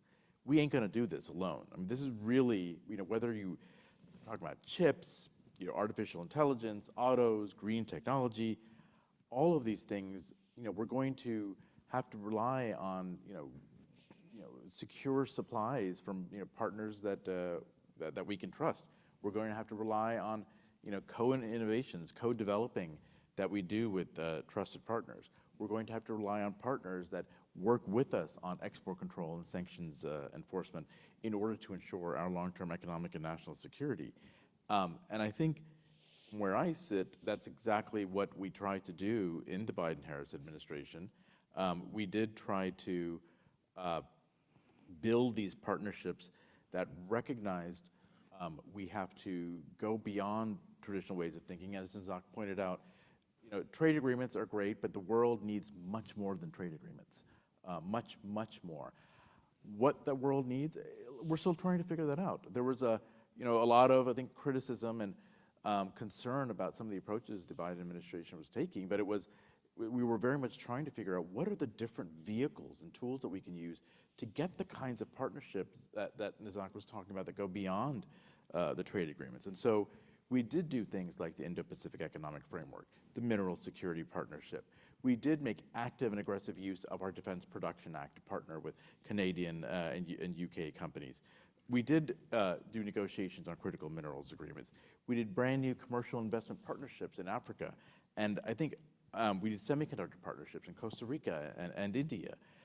We enhanced our partnerships on export controls with a bunch of countries. All of these, what's the through line through all of these is that in each of these areas, we brought, as much as we could, the full extent of the USG interagency and USG tools to bear. And that included, commercial matchmaking and policy alignment, export and investment project financing, development assistance, technical and policy know-how. I think we moved us in the right direction. We did not go nearly far enough for where we needed to go. I'll quickly highlight just two things that I think we should have and could have done better, could have done more of. One is, while I agree with Nizak that these traditional trade agreements are not the only way to go, I would emphasize that they're not the only way to go, but they are part of the way to get there. Market access still matters. Trade agreements, setting rules with our partners, setting those rules of the road still matters. And we need to do a much better job selling the case for trade agreements with the United States. It doesn't mean they have to look exactly like the trade agreements we've done before. In fact, to the contrary, I think the efforts the last two administrations have made have a number of elements that can and should be incorporated into modern trade agreements that look very different. The other thing that I think we need to do a lot better on is that coordination across the interagency. Having, whether it's DFC, XM, Prosper Africa, I think was a great initiative that I think needs to be built upon and seen in some ways as a type of model that can be reflected on how we can harness our energies across the U.S. government. But we need to have a much more focused effort on that because China does. Absolutely. Ted, the next question for you is more with your U.S.-ASEAN Business Council hat on, which you lead. So you are working with companies throughout the region and seeing what opportunities and challenges they face. Would love to hear from you, whatever you're able to share, as far as real stories of what U.S. companies are facing in region, where we've lost ground, where we're missing the boat, and what can be done about that in your view. While we're not doing as well as we might in infrastructure, I'd say we've ceded some ground in the kind of race to build infrastructure in the part of the world where I focus. But I don't think we've lost ground when it comes to tech or health and life sciences or financial services or even energy. In all of those areas, our companies are showing up in a very robust way. They're engaging, they're making money.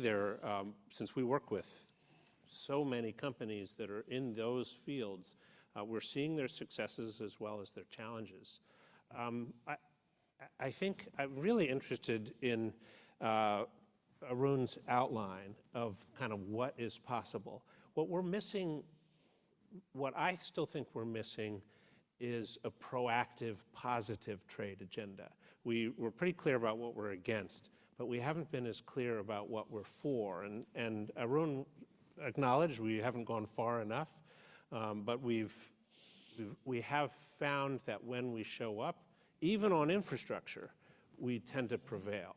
I think of the Luzon Economic Corridor that Secretary Raimondo championed, and she worked with military colleagues to make sure that happened. It was kind of bringing all the tools in the toolbox to bear on a challenge that for us is, well, for the Filipinos is economic, but for us is both security and economic. I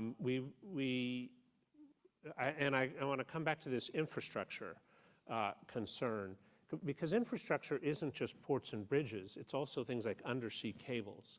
And when we look at the kind of bifurcation that's happening in tech and the race, Nazak put it very clearly about what the Chinese are doing, and we need to be able to use all the tools we can to make sure that in this most dynamic part of the economy, that we are supporting our companies, that we're finding ways to make sure that they aren't outmaneuvered by the Chinese or invested by the Chinese. Our companies have what it takes to win, and we have to make sure that they do. The undersea cables matter because when our competitors are able to dominate the infrastructure, whether it's telecoms or undersea cables or supply chains, when you're talking about chip production that I think the CHIPS Act worked so hard to address, then we're not doing enough. If we're not making sure that our very innovative companies can't be part of the wave that's occurring in the fastest growing parts of the world. And we look at what happened a few years ago when we worked hard to kind of hedge in Huawei. That's a very dynamic company still. We need all of the tools. To make sure that we aren't edged out in this race for dominance in the tech field. Oh, thank you, Ted. So, Brian, you mentioned Secretary Rubio's trip to Central America and the Caribbean. It's kind of cool to have a Latin Americanist as Secretary of State and to have that focus. Migration was obviously top of the agenda, but China was right there next to it, and in particular, ports. And Nazak mentioned, if you're doing work with an SOE, you're doing work with the CCP. Some of these ports in Latin America are state-owned entities, some are private companies. What can you tell us about the trip and what it taught us about kind of the approach towards China that we are taking and should be taking in the Americas? Well, I think it's incredibly positive that it happened as the first trip. I think that our engagement with the countries that Secretary Rubio visited is very important. And it was interesting to me that he was visiting countries that want to be close to the United States. Their aspiration is a close relationship. I mean, in Panama, you've got a center-right government that views the United States as its indispensable partner. And I think that they were surprised by some of the statements that came out of the administration, given what they expected entering into this relationship. But we saw that they are very much open to looking at ways to increase the U.S. presence there. We already have a tremendous financial, tremendous commercial relationship with that country. And if you move up the isthmus, look at Costa Rica. We're similarly inclined leader. You've got a country that has decided to partner with the United States on technology, that's changed its laws to only accept trusted vendors, that's changed its laws for best value bidding. It's kept Huawei out of 5G in Costa Rica. Those are the kinds of measures that I think are important. But in the same vein, U.S. investment in Costa Rica continues to be robust because they have a level of transparency and reliability that means you can do semiconductor production in Costa Rica. You can do advanced pharmaceutical production in Costa Rica. You can have major bio and agrotech companies operating there. And that's a win-win because it keeps those companies closer to the United States and engaged in our trade relationship. Again, similarly, the Dominican Republic. These are, and also Guatemala. I mean, Guatemala is a country where they really view the United States as their essential partner. But we also have to engage those countries that may have less commitment to that relationship, and that means traveling throughout the region and swing back to Africa. I think it's crucial that we demonstrate our presence there and bring the full range of U.S. Tools to bear in both regions. The port infrastructure piece I want to come back to. If we bring the financial tools to bear, that's going to help American companies make these multi-billion-dollar, multi-year investments. When we were in Peru for APEC last year, Xi Jinping went to Chancay, about 80 miles north of Lima, to inaugurate the port there. And the Chinese have numerous major mining projects in Peru. We also did some things there that, new rail cars for Lima, the sounding rockets from NASA. There were things that we did, but in terms of scale there, we weren't delivering a multi-billion-dollar project. And so making sure that Development Finance Corporation, XM, the USAID are available to bring together a cohesive package around financing and risk, and that our commercial officers are able to lay that out both for host governments and for companies. That's what can be transformative in this relationship. The Mineral Security Partnership's been mentioned a couple of times. I think that is a really important for our regional security in the global South, whether it's Latin America, whether it is in Africa. There is a moment in time to pivot to greater U.S. access, and if we don't do it right now, we're going to be shut out of critical minerals. We've made progress, but we need to do more. Thank you, Brian.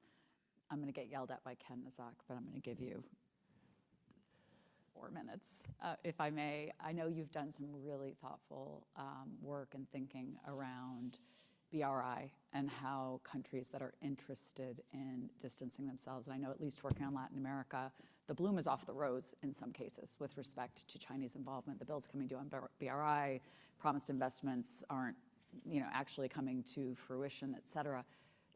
Share with us, if you will, some of your thinking on this. Yeah, I mean, I think the one important thing to stress is that it's, any country who's entangled with China who wants to get out is going to face the wrath of China's retaliation, right? I mean, China's already banned some critical minerals to us and is threatening to ban more, right? We have so many supply chain vulnerabilities in China that, like, literally, we're not going to be able to build weapons or really advance things without those supply chains. So we're vulnerable. If we're vulnerable, those other countries are vulnerable, right? So I wanted to just make sure, as Brian and Arun stated, we have capabilities. We really just need to double down on capabilities so that when our trading partners are fearing retaliation by China, we can step in and say, no, but we can produce these things. You don't have to fear retaliation because you have an alternative. But with respect to BRI, I mean, I think it's so difficult for the United States to only feel like we can help countries who want to get out of BRI by just transferring money that they owe to China, with that money going back to China, right? Like, that's not a great solution. But we had a country, my colleague and I, we had a country come to us and say, and I say this because I want everybody to understand we have options.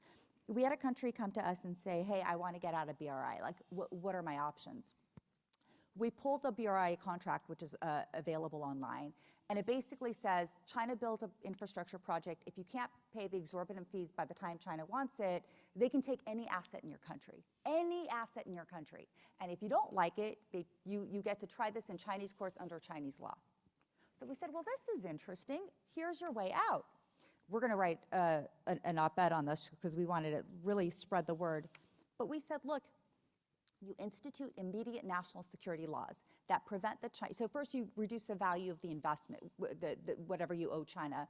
Let's say it's like $1 billion by all the environmental harm and all the other harms. Then you quickly institute national security laws and say you can't take any asset in my country like CFIUS, but you can have that, little $50,000 plot of land on the beach where you can build a sandcastle, but that's all you can have, right? It's legally viable. And then the Chinese are going to say, well, I don't like this. I'm going to try you in Chinese courts under Chinese law. No, you can't. Fraudulent inducement, the contract is null and void. If you want to try us, let's go to the International Arbitration Tribunals, which is the one international institution that has not been co-opted by the Chinese.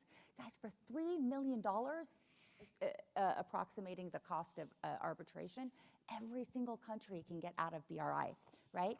And I say this because we have creative solutions to help countries. And now, instead of the U.S. government spending billions and billions and billions of dollars, $3 million per country, easy peasy. We help them get out. We validate these international arbitration tribunals who haven't been co-opted by the Chinese and really foster greater relationships and help them. Zach, thank you for that. We'll be looking for your op-ed. Share it with us.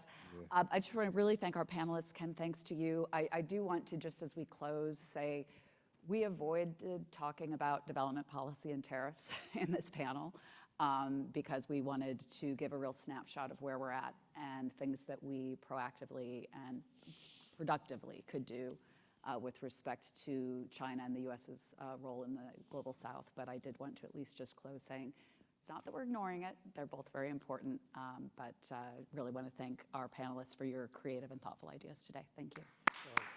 Thank you, Kelly. Thank you. Thank you very much, Kelly, Brian, Ted, Nazak. Really grateful to you. This is super thought-provoking.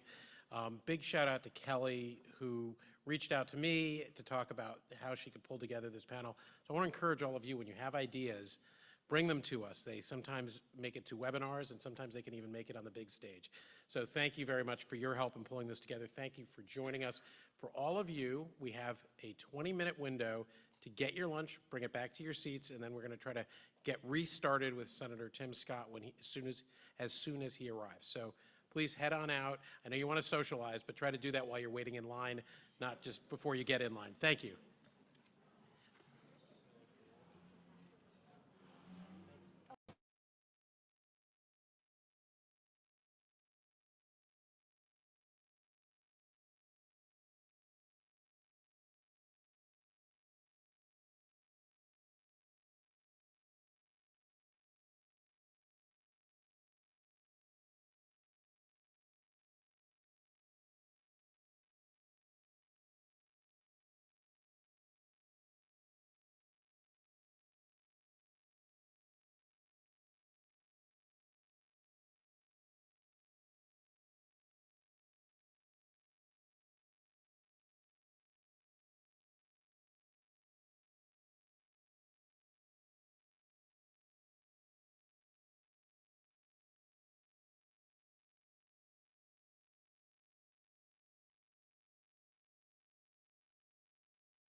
moment.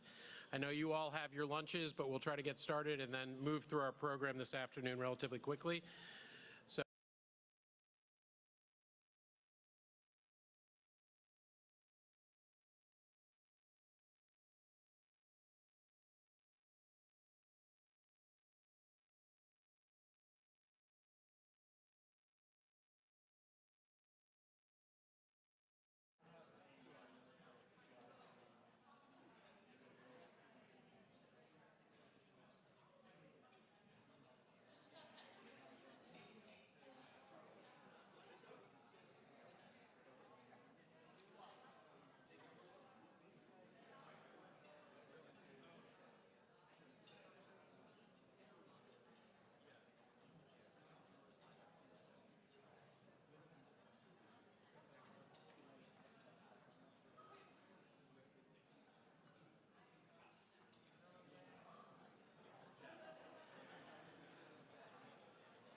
Oh, I've heard about this, and I think that's great. We both can get up. Okay, good.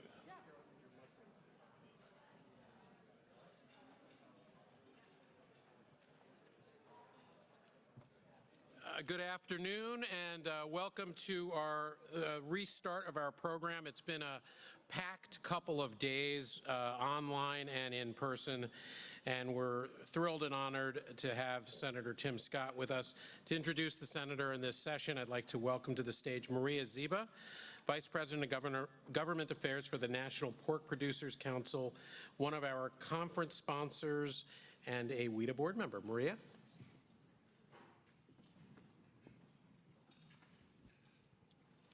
Good afternoon, everyone. Very happy to be here and very excited that everybody was able to come out right before the snow and we're able to all meet together to discuss a very important topic of trade. The National Pork Producers Council, once again, is sponsoring this wonderful event that brings the community together on matters of great urgency, which is international affairs and international trade. I'm very happy to serve on the board of directors for WIDA, but I also want to thank Ken and his leadership, and Diego, his leadership, not only with WIDA, but with the WIDA Academy, which today is very important in training and emerging leaders in the international trade space. With that, I do want to take the time to welcome everybody. Hope you enjoy the lunch. And I do want to introduce the senator from the great state of South Carolina, Senator Tim Scott, who has been a champion of trade for many years. He is the current chair of the Senate Banking Committee, but most importantly for those here, he also serves on the Senate Finance Committee and has been a great champion of international trade. And with that, I'll turn it over. And we appreciate you making the time for us, especially on a soon-to-be snowy day in Washington, D.C. Thank you. Yes, ma'am. Well, thank you, Senator Scott, for being with here. Hi, how are you? Doing well? I'm good. How are you? You know, this is good. I must concede, when I hear snow as a South Carolinian, we stay in our houses. Well, we do in DC too. Is that right? Okay, Yes, for sure. If there's a flurry, our schools close for a week, and that is a good sign that we are scared of things that fall from the sky that are white. That's right. There's a million school administrators all over the DC area freaking out right now. Yes, yes, as yes. I'm sure some of the people in the audience are. So, well, thank you so much for being with us on a snow day. I saw that you had an exciting weekend. You and your colleagues were at the Super Bowl. Yes. I know you're a diehard Cowboys fan. How did you decide? Let us pray. My God, why have you forsaken me? Okay, please continue. Yes, yes, yes. Well, I was just wondering, who did you root for this weekend and why? I will concede that as a Cowboys fan, I apologize. I like to stand. My mother wanted a preacher. She got a politician, so I'm still trying to help her recover from that. I grew up on an Air Force base when I was a little kid, 7 years old, and I played for this team called the Cowboys. They put a star on my helmet, and I fell in love with the Cowboys. And so since then, I've been a passionate fan for 52 years. We haven't won a playoff game that matters in 30 years. So most of you, I'm looking around the room, y'all don't even know what the Cowboys are. It's a football team in Dallas, Texas. I rooted for the Eagles mostly because I did not want the Chiefs to have 3 in a row. Woohoo! Someone has to do it. It will be the Cowboys in the year 2173. Well, I already told you I'm a Broncos fan. Yes. I feel the same way. Well, so we suffering can through pray it for all. them too. Yes, ma'am. So turning to some serious topics, I know That was a serious topic for me. Okay, I know. Okay. Please continue. I should say more serious topics. You're the chairman of the banking committee. Yes, ma'am. And I know that you recently released your priorities for 2025. Can you tell us something about what you're hoping to accomplish this year? Yes, so several things. Perhaps the biggest thing is financial inclusion is a big issue for me. I grew up in poverty in a single-parent household, so our ability to make sure that we right-size the regulatory framework so that more people have access to the capital that they need to start businesses is really important from my perspective. For most Americans, the American dream really is tantamount to having a house, and so making sure that our access to a house is more affordable, more likely is important. So we're trying to focus on things like if you have good credit but it's not on your credit score, we want to make sure that it's easier to see it on your credit score. So in other words, those who pay rent, who pay their cell phones on time, their electric bills on time, all that is not included in your credit score. So it's really hard for our 3 major credit scoring agencies to understand and appreciate what a good credit score is if you're not using all the information, which really does discriminate against those who are in many ways credit invisible. And so making those folks visible so that those who are credit worthy have access to home ownership or starting a small business are things that I really care about, very passionate about. From my perspective, if you thought about my mission is to make America's economy work for the working class. So blue collar comeback is what I'm focusing on as chairman of the banking committee. Another thing that's an important part of my portfolio, of course, is our national security apparatus that runs through our financial institutions is a part of our jurisdiction as well. And so from that perspective, I think everything from export controls is incredibly important, sanctions really important. You think about slowing down, if not stopping, the nuclear acceleration in Iran. It comes through our ability to use our sanctions regime in an effective way. And to the extent that we're able to do that, I think we will find ourselves in the best position to keep Americans safe and, frankly, to work towards that whole concept of world peace. If we do that well, I think we're heading in the right direction.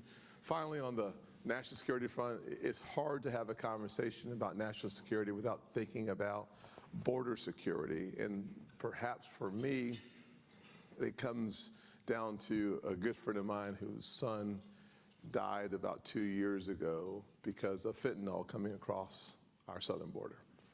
I don't really know many families in our country that have not been negatively impacted by fentanyl coming across our borders. 100,000 Americans have lost their lives to fentanyl. Each kid has 2 parents. Sometimes blended families, you can have 4. It's 300,000 to 400,000 Americans whose lives have been devastated by something that we can slow down, maybe even stop. And so I worked on legislation called Fend Off Fentanyl. We have 23 members at that time of the Senate Banking Committee. 23-0. Y'all think, do bipartisan things happen in America? Yes, on the banking committee. And we voted nonpartisan, Republicans and Democrats, to take care of our families back at home. And we wanted to freeze the assets of the 3 major Mexican cartels who have about $20 billion flowing through banking systems. And to the extent that we can keep our focus not on Republicans or Democrats, red and blue, but keep our focus on the American people, I think we find ourselves in the strongest position to make sure that we not only slow down the spread of fentanyl in our country, but that we also increase hope and opportunity throughout this nation, and I believe, frankly, throughout the world. Thank you for that. I think one of the things you mentioned security, national security, economic security, and the intersection of that with trade is top of mind for a lot of people in the trade world. Yes. You know, one of the things that's really important, bipartisan support, is AI leadership and ensuring that the U.S. is the leader on AI. And that means that we need to really stand up for companies and make sure that they can succeed around the world. As a member of the Senate Finance Committee, and then just generally, would love to know your thoughts on what should be the priorities for Congress and the administration to make that happen. You know, I think for me, if you think about the future of everything, it's going to be touched by 2 basic things: quantum computing and artificial intelligence.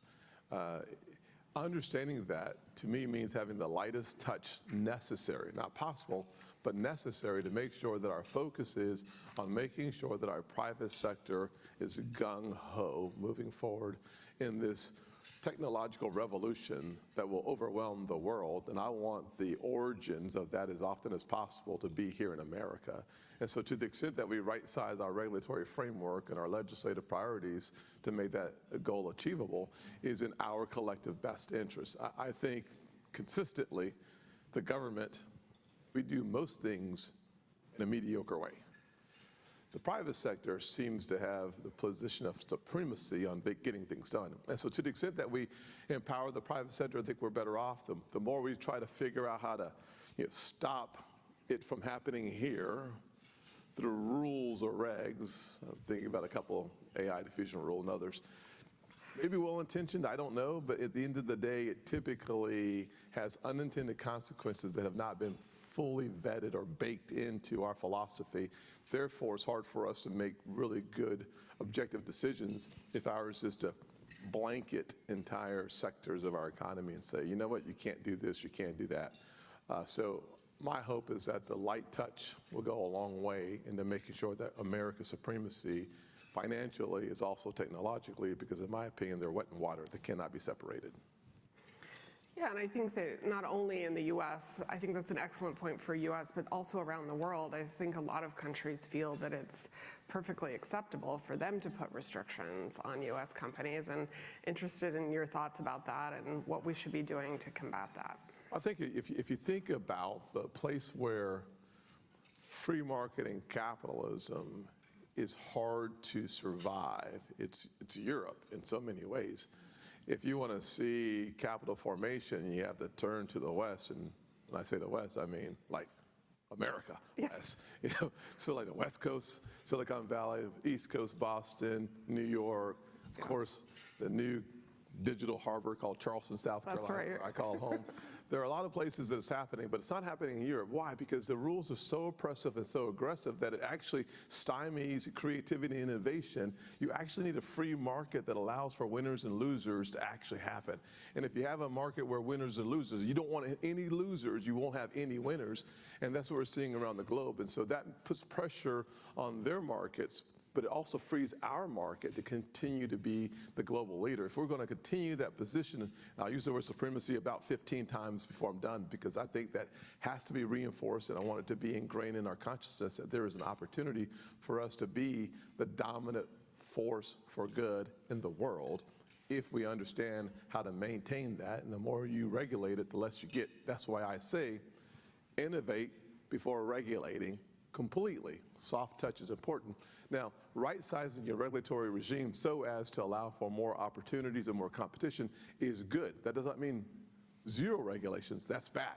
but it means right-sizing the regulatory framework so that people want to be in the market and compete. When that happens, I think we win. I was talking to some smart people recently, and they were talking about how important it is for us to recognize that the more the government stands on the chair and directs traffic, the slower traffic moves, the fewer opportunities manifest, and the harder it is to do everything else. The whole notion of the invisible hand of free markets is that 330 million Americans are better making their own decisions as often as possible. And to the extent that we can continue to do that, we find ourselves in the healthiest place. Said differently, risk takers in the end win. You can have the smartest people on the planet, but if they are risk averse, it's really hard for them to win a global competition. Therefore, let's make sure that we are smart, driven, disciplined, capable, but when it comes to risk, lean into it, and you're going to have more losses. I've told all my friends, I have lost more than most people that I know, but I have ended up at the top most of the competitions I've been a part of because I'm willing to trust the Hail Mary will be caught by some crazy receiver running around, scrambling and hoping and praying that the ball hits his hands. That's kind of the way that I worked when I was in business. I mean, I spent 15 years running a couple of companies, and the only way to be really successful is to do your very best to be at the cutting edge. And it leads to more losses, but it is the concept of creative destruction that leads to great human prosperity. It always has, always will, and to the extent that we do that, I think we find ourselves in that place. Not happening in Europe, happening here. How do you win a competition with China? They have 1.4 billion people. We are hanging around 330, and most of us aren't having enough kids to replace ourselves. So that means our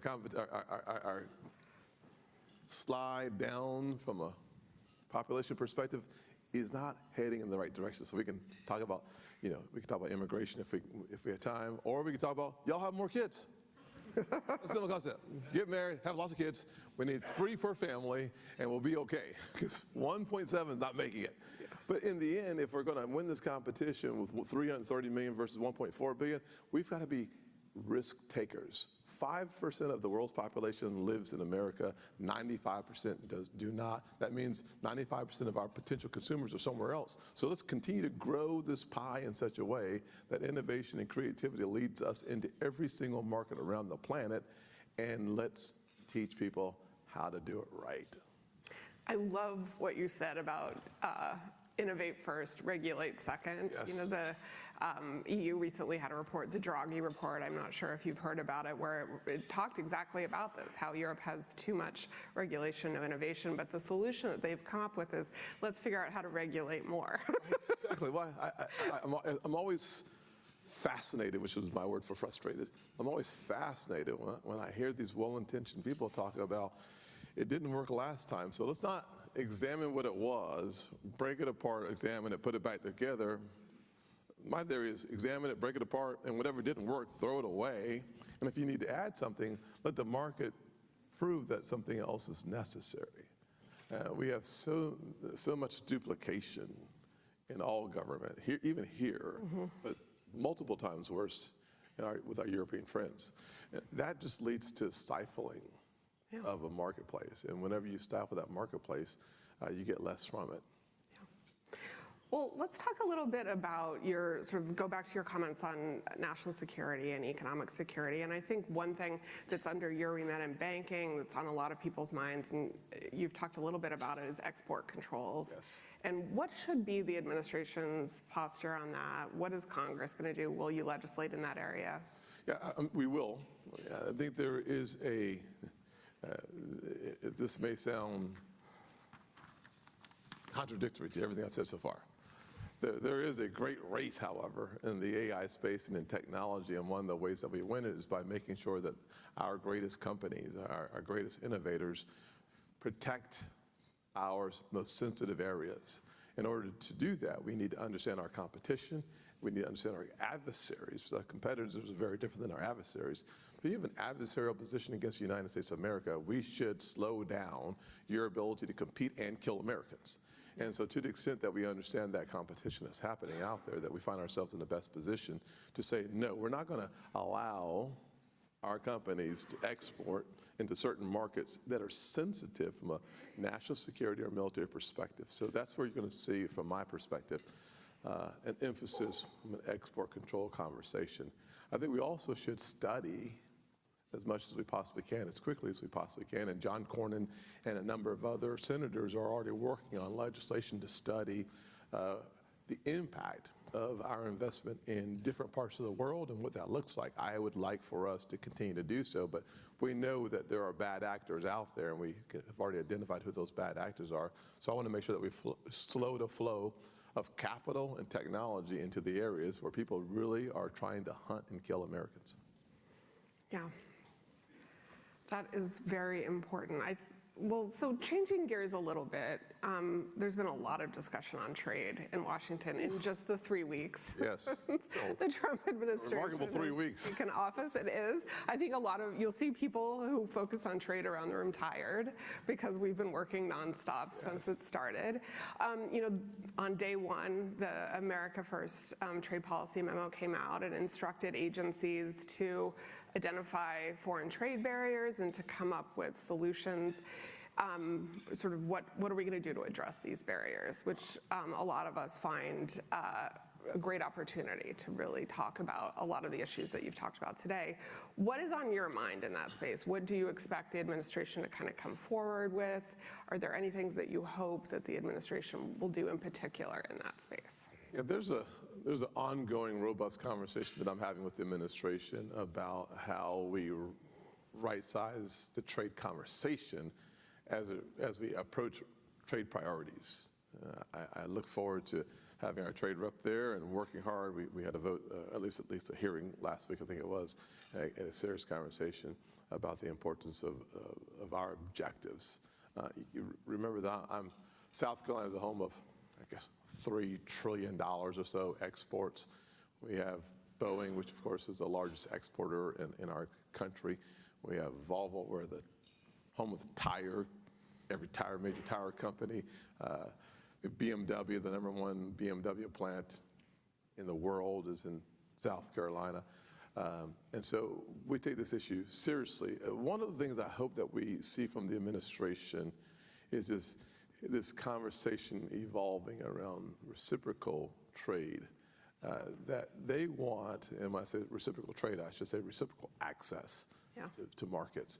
And that's what the president, I assume, is looking for, is making sure that we take a serious country by country, sector by sector evaluation of where are the headwinds for America or American companies to compete in this global competition, and where are the headwinds, where are the impediments for us to get into markets, and wherever those markets are more difficult for us to get into than for them to get into our market, you'll find this administration seeing that as a bad thing. And so trying to right-size the conversation of reciprocity is an important part of their engagement. I think they're going to get there quickly. They seem to be moving at record breakneck speed already on everything, not most things, but everything. And so figuring out where they're going to end, ain't got a clue, but I know the direction we're going. Yeah. I think we all hope that we'll have that kind of opportunity through this, and thank you for that. I'll just close with a more personal question. When you're back in South Carolina and you're talking about your responsibilities on banking and finance, how do your constituents think about these issues? How do they think about international trade? In my career, there's been so much discussion about how do we explain the benefits of trade to people outside of Washington and to make that clear. So I'd really love to hear anything you can share about that. I think the average South Carolinian thinks very little about international trade, to be honest with you. Just to be blunt. Anybody disagree with me? Where you live today, do you have robust, invigorating conversations about global trade? I do, but... Errol, that's because you're smarter than the rest of us, by the way. I know that. Amazon should be having conversations about it, but I mean, seriously. Barbara, that's okay. Do you sit at the kitchen table and talk to your neighbors about FDI, foreign direct investment, and the power of I do quantum not, but computing. I've been talking about trade all my life. See, and you still don't do it. That proves my point. But anyways, I live alone. yes, yes. I don't have any close neighbors. Well, that's very good. That's very good. You are the average American. See, that's exactly right. So, but here's what they do say, however, is when they're having a conversation about the car they're going to buy, they're having conversations sometimes about Chevys or Ford F-150s. If you were my grandfather when he was still alive, his definition of a truck was a Ford, Ford, or Ford. I'm a Toyota man. And so without even us knowing it, we're having a conversation about trade. Yeah. Just is. When you think about the conversation we have about brands that we are familiar with, many of those brands are not American brands. We're already having a conversation about trade. The question is, how do you then formulate that conversation into a structure that allows you to understand the impediments, the benefits, and the global impact of a simple conversation about something as simple as cars? Well, you don't do that at the kitchen table, but you do recognize as a lawmaker that while we don't have a serious conversation about trade, when Amazon, you go on Amazon and you order something as I do, you find... Thank you for that, by the way. Yes, you're welcome. It's a powerful tool. I used to say, I'm going to the mall. Now I'm like, I'm going to Amazon. Like, so we're going to have this brick and mortar conversation We can talk about forever, that right? later. But at the end of the day, right? At the end of the day, though, we're all having this conversation about access to what you want. And part of the conversation I have as a lawmaker is that there are certain key components that for some things that you want to buy, you can't get in America. So part of that conversation is about getting the necessary components to make something that you want to buy here, but you can't get it unless there is carve out, a cut out, or an exception to something that we're trying to do from a global perspective that has an immediate impact on the availability of something. And so for South Carolinians, that is not the conversation.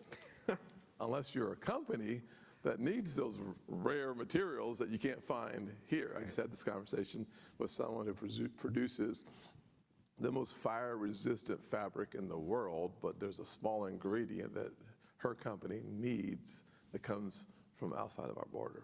Yeah. And so while the firefighter doesn't know that conversation's happening, but everybody wants those firefighters coming home. Yeah. And we lost 9 firefighters to a major furniture store fire a few years ago, more than 10. So in odd ways, the trade conversation is always important, even if you don't hear the word trade. Yeah. And so my hope is that my responsibility doesn't end because I didn't hear the words I was looking for, but that I'm always alert and on the lookout for a way to improve the American experience here at home, which oftentimes requires me to embrace the global conversation about getting it here and or taking it there. Yeah. Well, thank you so much, Senator. Yes, ma'am. It was great to be with you and to hear your thoughts. Thank you. Go Broncos. Go Cowboys. Thank you. Thank you, Senator Scott. Absolutely. Thanks, sir. Appreciate it. Very grateful for you making the time to be with us. Senator, I must say, though, I'm a Giants fan. Yeah, we're both in trouble. But I will say, when you picked this room, you picked a room full of trade wonks. So I think these are the folks who are talking about trade around the dinner table. We are very grateful to all of you for sticking around. We're not going to really take a break. We're going to just getting our next speakers mic'd up, and we're going to roll right into our next conversation. So we don't have a formal break right now. Very grateful to the senator for joining us in a very tight schedule he's got. And I'd like to welcome to the stage Nicole Bivens-Collinson and Sean Spicer. Come on up. I'm not sure. There's Nicole. All right, check it. Just getting ready. Sean, real pleasure to have you back at WIDA, Sean. It's been a little while. Those of you may not know that Sean was the spokesperson for the Office of the U.S. Trade Representative. Why don't you, Sean on this side and Nicole over there. How are you, my friend? Good to see you. Sean was part of our community before he moved on to some other notable positions. He's currently the host of the Sean Spicer Show on YouTube, and of course is the former press secretary and communications director, the first press secretary and communications director for President Donald Trump. But before that, and before when he was with the DNC, he was with USTR, and that's when he got to know many of us. I can't think of a better person to talk about trade and politics in 2025 than Sean, and he's joined today by current WIDA board member and member of our executive committee, Nicole Bivens-Collinson, the managing principal and operating committee at the International Trade Practice at Sandler, Travis, and Rosenberg. Thank you, Nicole. We're going to try to get everybody out of here a little before the weather hits. So really appreciate your making it here a little early, Sean, and Nicole, thank you for joining us. Great, thank you. So one of the things you heard is the perfect lead-in from Senator Scott, right? Talking about communicating and trade. So that's exactly what we want to talk about today. And as you heard, Sean has had some experience in communicating about different issues and communicating with the current president. So I think one of the things that a lot of, Senator Scott said they don't sit around the dinner, you may have missed this, but he said they don't sit around the dinner table in South Carolina and talk about international trade and all of these types of issues. That's not their, what do you call it, the tabletop discussions? What's the buzzword? Kitchen table. Kitchen table, thank you. Kitchen table discussions. It is at my house, but we're all weird. But given that and knowing that, how would you advise companies or groups or think tanks or associations like WIDA in the best way to try to talk about trade or communicate the implications of the actions that the president may be taking to a wider community of those people who don't talk about this, who just, all they know is my eggs are $8 a dozen? Right. Well, first, thanks to Ken and WIDA for having me back. It's been a few years. I remarked to Nicole that the last time I was in this room, it was a restaurant. So if you don't know that, then I just dated myself. When it comes to President Trump, there are two issues that if you go back and look at him through the decades, immigration and trade are two things that he's talked about for decades. But he also is a builder and a restaurateur and a club owner, so he understands visas and immigration and the need as part of the job market. What I think really gets to him is at the essence of the America First agenda. Why don't we have market access in places where they're getting access to our market, right? And that always hasn't been the fundamental driving principle of U.S. trade. To some degree, sometimes we want countries we use that as a tool to help grow their economy. And I think fundamentally he believes that in many cases we're being ripped off or we've been taken advantage of for too long in a lot of sectors. And so to answer your question, I think part of it is to come at him as some have in the past by saying, "Well, you're wrong." It's like you've just shut the argument out. And for those of us who are married or in relationships, I mean, it's like literally having that fight and saying, well, here's where you're wrong. The argument stops then and no one's listening to each other anymore. I think with President Trump, part of it, and Senator Scott was mentioning this to some degree at the end, is articulating the impact that you have. So for example, there's a lot of pieces or components that we import to make something here in this country, right? And so if that piece costs more that we can't build, and that's the other thing, each company or each product is unique. So if you're competing with a US manufacturer, you're probably going to lose the argument.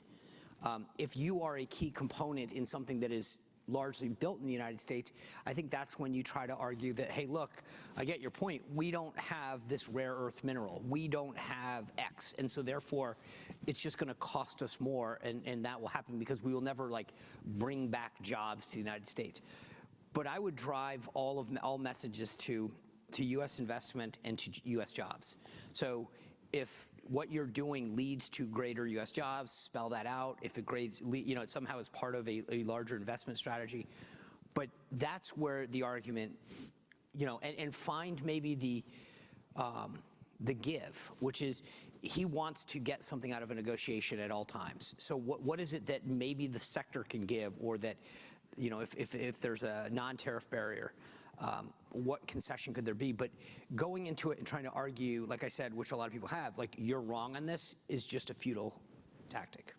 Do you think that the communication is a two-way street? Yeah, I think if you look at what happened with Australia yesterday, how you interpret that two-way street is very different. Like the Prime Minister came out and said, I had a great discussion, and I think I got a carve out on steel and aluminum. Then 20 minutes later, Trump announces steel and aluminum tariffs with no exceptions. I think developing a relationship with him and his team is important. Again, I've watched too many times the tactic of trying to think that you're going to go in there and be the smartest person in the room and explain to him why he's wrong. It's just it's a losing tactic. But it is a two-way conversation that if he maybe didn't fully appreciate the fact that, hey, look, this is why we do what we do on this particular sector or this product, and that it's not as bad, or what we get in return for this is X, and this feeds this much U.S. investment or job creation. But bring it all back to this country. Why is it beneficial to the United States? Because in many cases, as you guys know, I mean, trade's a complicated subject. And I remember when I was at USTR, we had filed the first IP case in the WTO against China. And a bunch of people cheered us, and then the Chinese didn't show a US movie in China for 6 months. And the industry was like, thanks. So sometimes the easiest thing, which is, oh, you should just go fight this case, on its face seems really easy, except when you realize that there are additional consequences or negative ramifications that can occur. So kind of walking through the scenario sometimes is helpful. Who do you think has the president's ear the most on trade issues? Is it Peter Navarro? Is it Howard Lutnick? Is it Bessent? Who do you think? Yeah, it's like a 5. Is Bob still back there whispering? Well, Greer's moving forward today, I think. We'll see. I think, with all due respect to him, I think he doesn't enjoy the same personal relationship that Lutnick in particular does, Stephen or Peter. But I would say that if I had to put everybody who has a serious voice in there, obviously Susie Wiles is the chief of staff, that goes without saying. But when it comes to people who he's going to turn to on the issue, Peter Navarro obviously is huge. Stephen Miller, huge. Kevin Hassett, well-respected voice in the administration. And then obviously I think Lutnick, who will come into the fold more, because once he fully takes over at Commerce, President's got a relationship with Howard, and I think that means a ton to him. And obviously he respects Scott Bessent a lot, but I don't think they're that close yet, and it'll probably get closer. But if I look back to 2016, I mean, yes, he knew Wilbur, but it wasn't like Wilbur was out there banging the drum for tariffs. I could say something else, but Mnuchin, again, it wasn't a big thing for Mnuchin.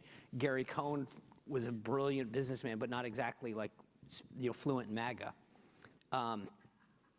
And this time it's a much different thing. There were plenty of times when the president was wanted to get something done, and frankly, people would walk out of the Oval and be like, okay, we're going to delay it here for 4 days, and you're going to put a study together. We'll meet with them again next week. We'll tell them, and they would figure out how to slow walk it. You're not seeing that same resistance this time.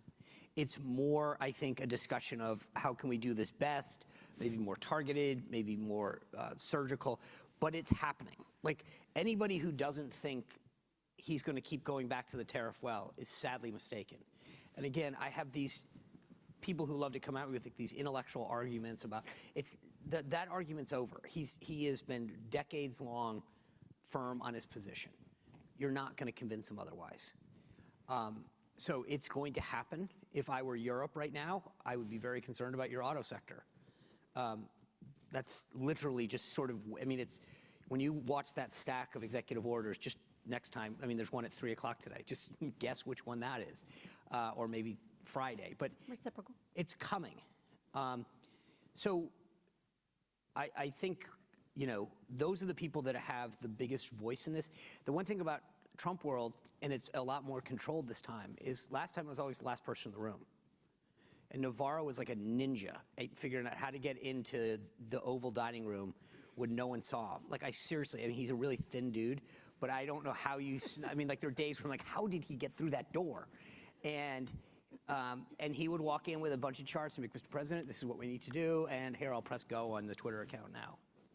So the last person still matters, but there's a much more unified staff this time, which is very different because Peter's not climbing up the hill that he was last time. So,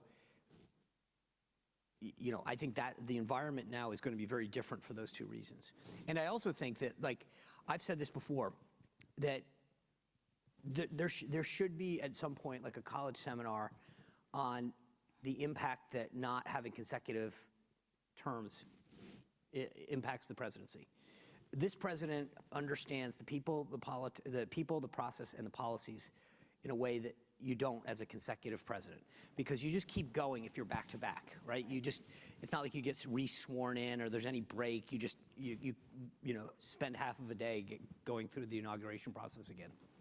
But they've had 4 years out of office, and to think about what will I do if I get back? Who are the people that are going to help me do it? Who are the people I need to get out of the way? What are the processes by which I can move forward, and how do I block the other side? And then what are the policies that I want to implement? The work of America First, the work of Heritage, is not for naught. Like, it's happening, and they all are going in and executing. If you haven't gotten a copy of Project 2025, I would go look at it. I'm not saying that it was ever like, but that's where a lot of the thinking is. I always likened it to like a menu at a restaurant. The president never signed off on it. He wasn't taking anything. But that's guiding the thinking of a lot of people. I think that's very good. But when you're listening to what the president says, what is it you listen for? Because I've heard some other people speak who formerly served with the president, and they said when they see threats of high tariffs, 25%, 50%, 100%, that's generally the negotiating position. That's a negotiating tariff. But if you hear like a 10% or something, that's one that's going on. So I think it also comes down to the way in which the question's asked. So yesterday, when he read the steel and aluminum stuff, it was on paper, it was fully vetted, he was ready to go, this is what it means, this is what's happening, boom. When he gets asked a one-off question by a reporter and he's like, that's a good idea, I'll probably throw tariffs out this week, that's generally probably where his head is, but it's not baked. And so that's when the staff will come in and say, okay, we need to probably guide this a little bit more.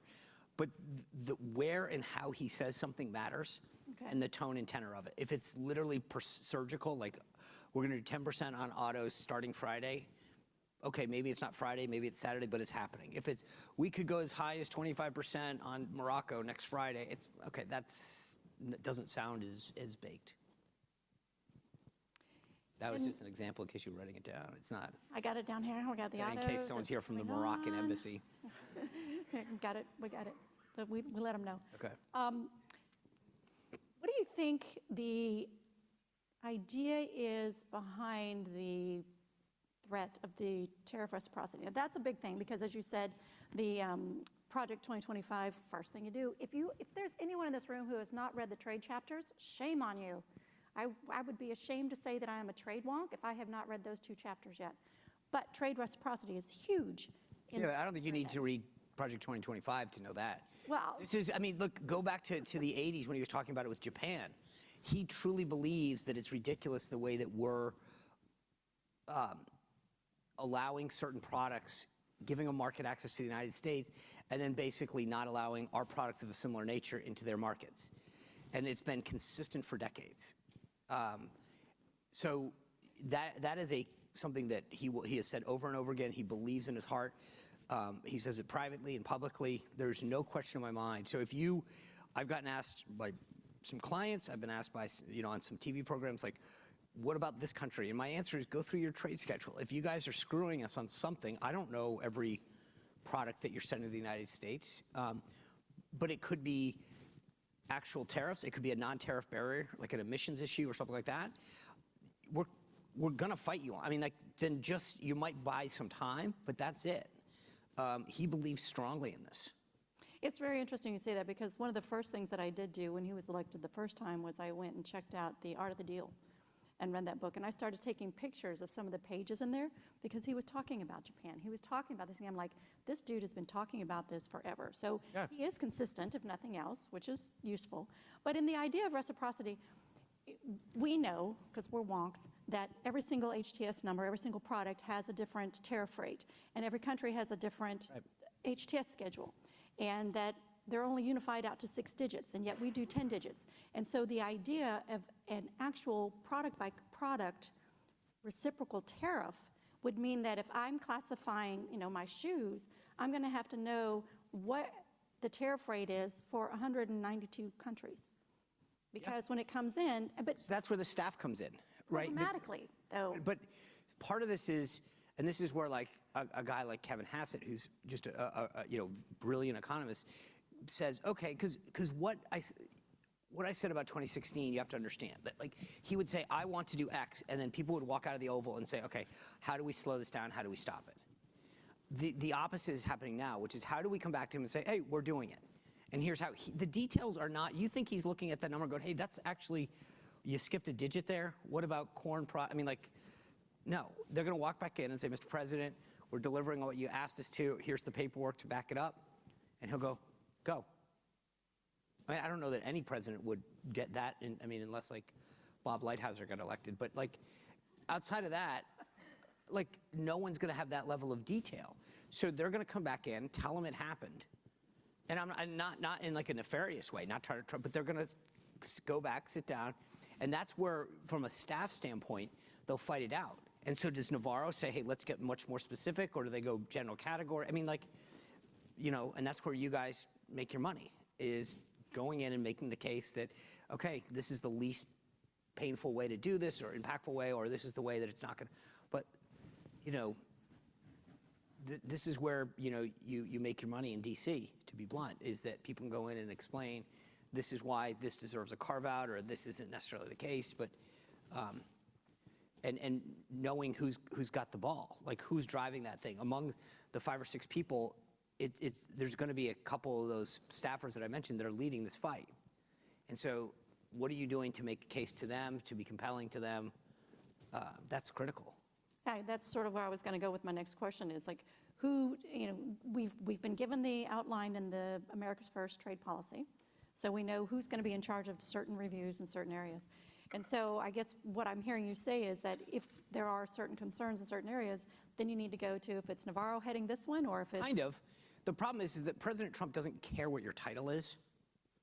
I mean, there's a funny kind of story depending on... I mean, there were days when I'd walk in the Oval and he'd be like, Sean, go do X. And I'd be like, well, that's actually Stephen's job. He's the Treasury Secretary. He'd be like, okay, well then call Stephen, but get it done. He doesn't look at it like, okay, that's your job, you do this. He looks at everyone and empowers them. So if Navarro's the guy in the room, then Peter's going to be the guy that gets tasked with that and follow up if Stephen Miller's in the room. So it's not as precise as to say, well, the Commerce Department does X. So we're going to have to go to Lutnick and his team. I mean, yeah, if the political intelligence is that, hey, we talked to some senior folks, Howard's leading on this, or he's assigned it to one of the undersecretaries or whatever, then yeah, but you can't just assume that because there's a traditional model that says USTR has this, Commerce has that, Treasury has this piece, whatever, that's how it's going to go. Well, I think that's clear. I mean, we've got the Commerce Department notifying the president whenever duties can be collected. And I've just never seen the Commerce Department collect duties. That's generally CBP. So there's...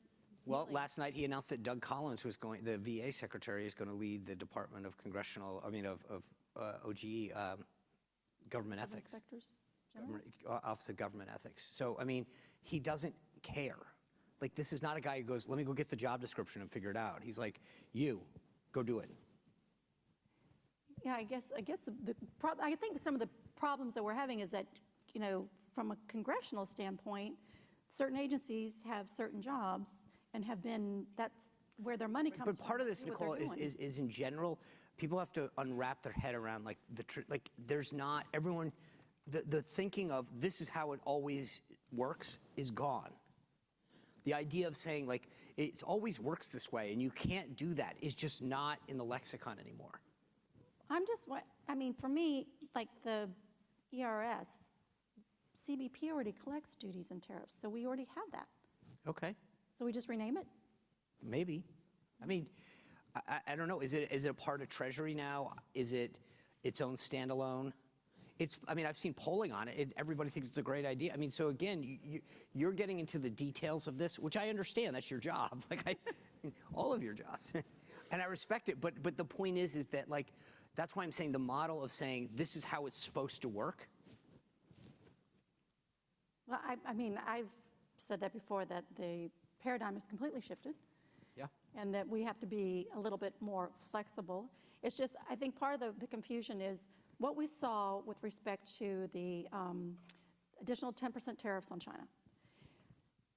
I think there are a lot of people who agreed with him saying that if you have a product coming from China and it's subject to this 10% tariff, you can no longer use the de minimis, right, or e-commerce, what I call lane, right? You can't go on the HOV lane. You got to get into a different lane.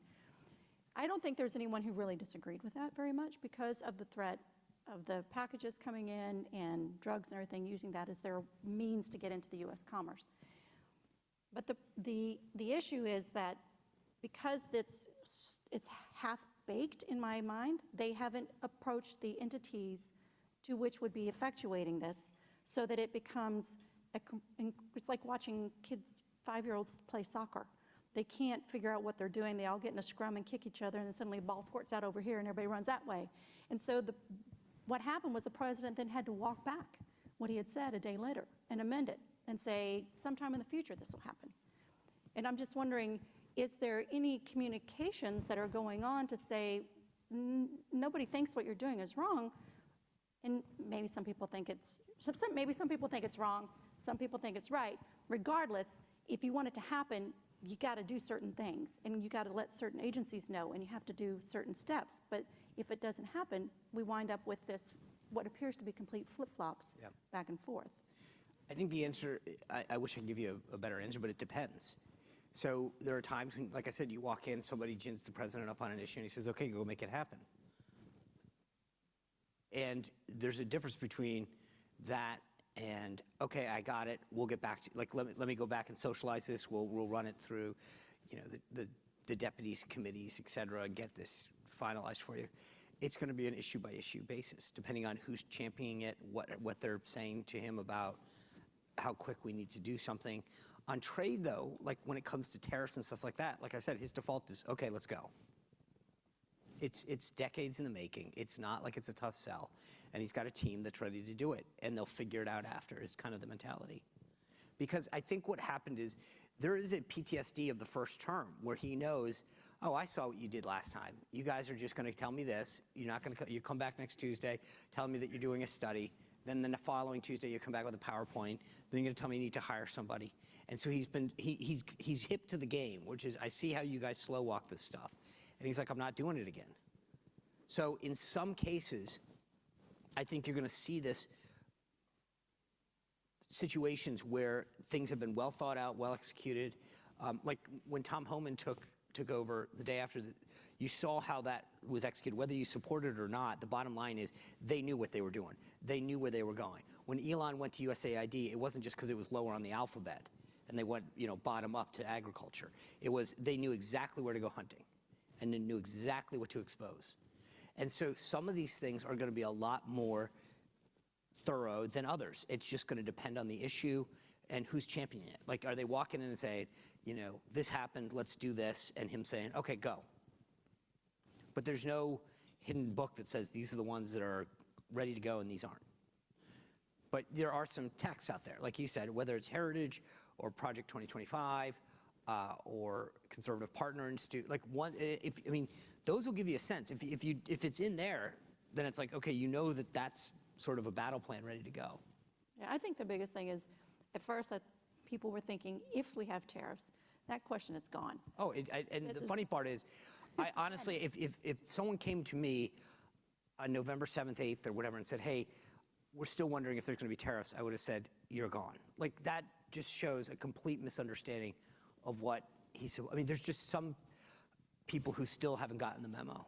Yeah, no, I agree. I have people asking, do you think he's going to impose tariffs on the EU? I'm like, absolutely. Oh, it's a matter like I of said, when. it's a matter of when. Pick which EU. I mean, again, look at the stacks on the desk and guess which one it is. But it's happening. And then the next thing is for how long.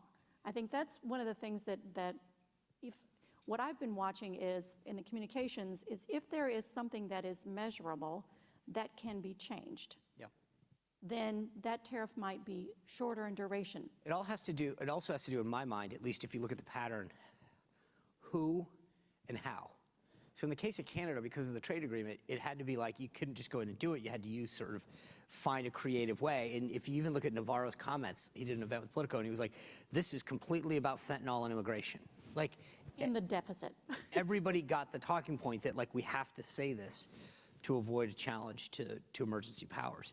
So depending on the trading partner is what they're going to say to him, Mr. President, here's the way that we can do this, legally or without the greatest likelihood of challenge. Yeah, I think that was one of the things I noticed as it came out at first, the talking, and the president stuck to the talking points, but then afterwards, it suddenly became about the economy. Because that's where that was not, as far as I'm concerned, that was something that he wanted to say, and they were like, you have to say this, and it was just always going to be in the back of his head. Sometimes you say those things out loud. You do. And so one does. One sometimes does say that. And when one does say that, sometimes that causes problems, because then the question is, what can Canada do or Mexico do in order to address the inequities? Buy more LNG, resolve the milk issue, resolve the softwood lumber. There's a lot of outstanding things that they could do in the trade world. Start. Right? I was just putting together what I thought they could do. But and they are. As far as I know, they are working hard on that to try to get some stuff together. And I think it's a smart move by them to recognize, they can either do it now or after they become a state. It's their call. Come on. Are they the 51st, 2nd, 3rd, or 4th? Because we've got Canada, we've got Panama. Panama won't. No. Just the canal. They don't get to do it. No. Okay, we don't get the whole thing. Okay. Greenland, no. Greenland? It's a territory. Oh, well, that's just going to be a territory. Like the. Well, I'm from Rhode Island, and so I'm very sensitive about another state becoming the smallest. So I don't want Greenland as a state. Territory only. Only a territory. Okay, what about Gaza? Are we going to make the Riviera? Same thing, territory. We'll make that a territory. Or just luxury hotel zone. Okay. Yeah, that'll be the, all right. So we're going to have a few more states. I actually had dinner with some folks from Panama, and they were talking about the most recent visit by Secretary of State Rubio and what that might mean, from this administration looking at our backyard. Are we going to start being a little more territorial? I got to say, though, the one thing is, look, whether it's Gaza or Panama, I think for the first time, having a president that understands our national security interests, what we need to do, the idea that you had China being so interested in what was going on at a port is a national security issue. Greenland, whether or not we take it over or not, or just expand our military footprint there is a national security interest there, regionally. And so some of these things, do make, just for too long we've sat back and said, well, this is how it's always been. We can't really do anything. I was in the Oval with the president when we talked about NAFTA, and I was sort of putting on my USTR hat, and I was like, well, it's in force, sir. You can't do anything. He goes, so what? And I was like, well, legally. And he's like, what? So? And you started to think about how outdated a lot of that was, whether it was IP or dairy or autos. The mentality that you just can't do something is too pervasive in this town. And I think sort of being willing to examine things and figure out whether it's waste or a new approach is a breath of fresh air. I think that there's a lot of ways to try to consider some of the different changes, and change is good, and sometimes it is a little bit painful.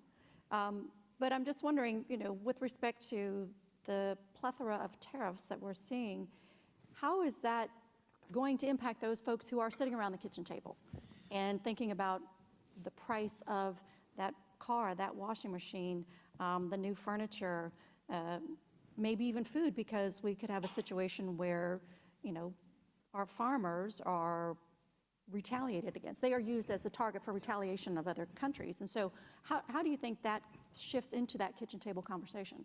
I think the impact of prices will be a factor, right? So where does that matter? If the President of the United States is told, hey, the cost of a Toyota is going to be more than but Fords and Chevys are like, he's going to go, awesome. Like if I can bring back manufacturing and jobs to this country, that's great. I think there's ways to, you know, as we saw with China in his first term, to try to help farmers. I mean, so part of it is, it's going to depend on what the product is, what the issue is, and also the political blowback. I mean, there's two issues here. There's like the logistical and practical application of it, and there's the political piece. And Chuck Schumer sitting around with a Corona talking about how your Coronas are going to cost more wasn't exactly, to me, a showstopper that was saying, oh boy, he's going to be ruined the day he did this. And your avocados. Yeah, I don't like avocado or guac. So, but the idea that you're basically saying that your political pushback is Chuck Schumer screaming at a microphone with a Corona doesn't exactly make him have any pause and say, wow, this is going to be tough to get through. So how Americans deal with any potential increase in price, what products that it does. The president also this time, I think, was interesting. He's consistently said there might be some short-term pain. He recognizes that there may be some that prices may go up in the short term, but the long-term benefit will be to bring manufacturers back home. Now, obviously, that doesn't apply to every sector, right? There are certain things that we just don't do or manufacture, so you can't say that's going to apply. But if you yesterday in the Oval Spray, you saw Lutnick talking about, well, last time you did this, you brought this many jobs back, and and immediately we took the tariffs off. So if he's got people around him that are saying, for a couple of months it's going to be tough, but we're hearing companies that are going to move back and they're going to do this or that, or they're going to, create a new plant here, that's going to be encouraging to him. I think one of the things that has been concerning to me, and I've talked about it recently in my little podcast, my 2 minutes in trade, and I call it chronic tariff fatigue. At some point, I have companies who have said, I've spent so much money moving my manufacturing. And But if they moved it to the U.S., they wouldn't move again. No, they moved it to the U.S., but they don't have the vertical supply. Right. So the inputs aren't there. And now they've moved it here. They took the expense, just basically packed up what they had in China, moved it over here. It's now in Pennsylvania. They're making something, but they can't get all the inputs here. Well, that goes back to the first thing that you asked about, which is how do you sort of communicate that better, which is how do we get that message across? Hey, I moved this plant over here from China. I'm hiring so many U.S. workers. But I got to tell you, the other thing that was very telling to me about New Year's was this H-1B visa fight between Elon and Bannon. And I once in a while, I will think something funny or whatever and put something up on Twitter and just do like a 2-day poll. And like 700 people will vote. It's just, sometimes it's silly, sometimes it's serious. And I said, all right, H-1B visas, settle this. I'm with Elon, I'm with Steve. 100,000 people voted in 48 hours. 67 Bannon, 33 Elon. I was actually shocked by that result. And the depth and breadth of the comments. The pervasive view on H-1B is that, hey, look, we've got to hire these high-tech skilled workers, People are done with that excuse, at least on the right, and say, you know what, then we need to start training people better, we need to start doing this, we've got to stop, bringing in foreigners and at the expense of U.S., maybe we need more education, I mean, whatever it is. And my view is, okay, even if you want to do that, there's a short-term and a long-term solution here. But I'm just telling you that the dynamic and the mentality is changed. Like this cutting and all this stuff, like people are like, okay, I'll give you a lot of political space on this stuff. I put a new poll out on my show. It'll air tonight, 6 o'clock on YouTube.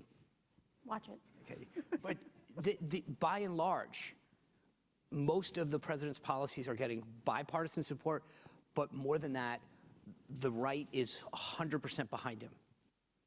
So there's he's like, let's go. Let's keep knocking down walls. And so part of it is to figure out how to construct arguments that swim with the tide as opposed to against it. And so finding those holes where you say, okay, your stated goal is to do X. We're doing X and we can do more, but here's why we can't fully do it. That's at least a somewhat compelling thing. Like the team understands that. So in the case of your companies or clients, part of it is to make sure people understand that, okay, we're there, we did it. We've moved, we've brought back this, but here's where we can't do it. And is that a U.S., like, hey, there's the only way that you can import X is through a mine in Zimbabwe? You know, and if that's the case, and it's like, hey, we can't do that here, full stop. It's not a labor issue. It's not a training issue. Then I think that's where I think you're going to see a more effective and compelling argument than just going, well, we don't want to move back or anything like that. Yeah, I don't envision us having rubber tree farms anywhere sometime Possible. soon. I don't know where they grow. Tell me where they're going to grow, okay? I just want to know where they're going to grow. Do you think it helps if you go on Fox News and talk about this to communicate messages? Or Twitter? X, whatever it is? Truth? So I have this like long-standing frustration with a lot of people in my profession that don't understand the difference between a tactic and a strategy. So I have a lot of clients that'll be like, hey, can I get on Fox News? Oh, yeah, let me call Hannity. I'll get Sean to put you on tonight. It doesn't work like that. It just doesn't. Like, it's not how it works. And if you think that, like, your random boss is just going to happen to show up on Jesse Waters tonight, like, I don't have that many pictures of Jesse doing bad things, so I can't. But so the answer to your question is sure, it can be very helpful to go on Fox and to make a case. You saw Joel Kaplan do that with Meta. Like, there's ways, but one, you have to have the ability to do that. And as a guy that has, like, I've been in this business for a long time, I know most of those guys personally, it doesn't work like that. You can't just call and say, can you call and do this? And I would charge a heck of a lot more if you could. So how do you create an environment? And there's a lot of ways to do that. But to answer your question more broadly, yes, if you can make a compelling case to, sometimes the media loves to talk about the audience of one, but there's probably an audience of like 100 of key folks that are making decisions, and get that out there and get support, right? So you also have to be careful. Like, if you go out there and let's say that you go on Fox and then Bannon goes after you on War Room, Jack Pacific attacks you, a bunch of the guys in the Blaze, then you're done. So if you think just an appearance is going to settle this on anything, then you've missed the boat. So creating a strategy where you create an echo chamber on the right that says one unknown piece of this thing is, or the interesting thing about company X is after President Trump's first term, they moved their entire factory back, This widget can only be purchased from, we would love to figure out a way to do that, but until this is happening, sure. So, they were most of this town is predicated on lobbyists, and I'm biased because of what I do for a living, but I would argue that the more that you create an effective communication strategy to get the word out among key players. I had a client the other day that asked me, shouldn't we do a social media campaign? And I said, why? We don't need the public behind us. We need 50 people at this one agency to know that we're doing this and feel like it's rising to the top. So it goes back to creating a strategy that says, who are you trying to influence? What's the message you want to get them through? What's your CTA, your call to action? Who can you get on your side? But I do think that more than any other administration in modern history, having an effective communication strategy probably is equal or trumps an effective lobbying strategy. Because if it's a lobbying strategy, you're going after, I'm going to get a meeting, we're going to sit down. I get it; those are critical. There's it's a both and, not a one or the other. But we need to have the meeting, then remind them that they're seeing this, and the president's going to see that message, or key staff is going to have that. But yeah, if you can do that, I think you're in a much more, you have a much greater chance of success. And how would you, for the Washington International Trade Association, what would you recommend as an association with lots of little mouthpieces out here? How would you suggest, or do you have any suggestions for trying to get out some of our messages? Well, I'll keep it very high level. I would say, look, go back to what I said at the front, that how you can talk about U.S. The problem is with trade in general, some of you have a much better story than others. How much, if you're a European car maker trying to talk about how you trade, it may not be a good luck, send some free cars. But if you're somebody who has an industry that you need 3 products that we don't, you're in a much better place. if you have a national security issue or an energy exemption, those are going to play a lot more than we just, we've got a lot of employees in the U.S. I mean, like, so overall, I would say go back to the key tenets, which is this many jobs rely on this. This is how much investment has happened. But those aren't selling with him. You don't think that Trudeau and the foreign minister are bringing up, bilateral trade with the U.S. and I mean, that's like the ag community in particular has been very forceful in this, the Farm Bureau and others, making the case for the impact that some of these products have on our agriculture. Like, it's not that those arguments aren't being made. So trying to get back to investment in the U.S., jobs created here, further investment, is what makes, I think, a much more compelling case than just saying, like, we're going to throw out 20 trade stats. Like, this is not the Bush years where we could talk about bilateral trade and that argument doesn't sell with Republicans anymore. Never mind this White House. I mean, the issue has, I think, lost a lot of luster in Congress itself, especially among the Republican Party. Mm. And so to answer your question, I think trying to redefine what impact a lot of this has on the U.S., on sectors, on jobs, but not try to sell it in the same traditional way. It's just not, you've lost the Republican Party. And it was funny, I made a very similar case to folks at the end of the Bush administration when we were pushing the last 3 FTAs through, that it used to just be the default position on an FTA or an issue like that. Okay, we're free traders. I think what we've exposed in a lot of ways is saying, you can be, I got asked this on an interview yesterday, didn't you guys used to be for free trade? And I'm like, we're not for stupid trade. Like, at a certain point, Europe's not a third world country. It's not a developing nation. And so why are we allowing them to say, hey, we want full market access in these particular sectors, and then we don't? So that's not an unreasonable position. And I mean, you can quibble with some of the other stuff, but I think the American people are on that side. And so trying to redefine the terms of what trade looks like, but just saying I want free trade, it's been kind of, it's like the Wizard of Oz pulls back the curtain kind of thing, where people are saying that doesn't seem free to me. It sounds like lopsided trade. Mm-hmm. I'm getting it. Okay, well, take a couple questions. I'm sorry, I just got so engaged I was not paying any attention. Mayor. Hi. Identify yourself.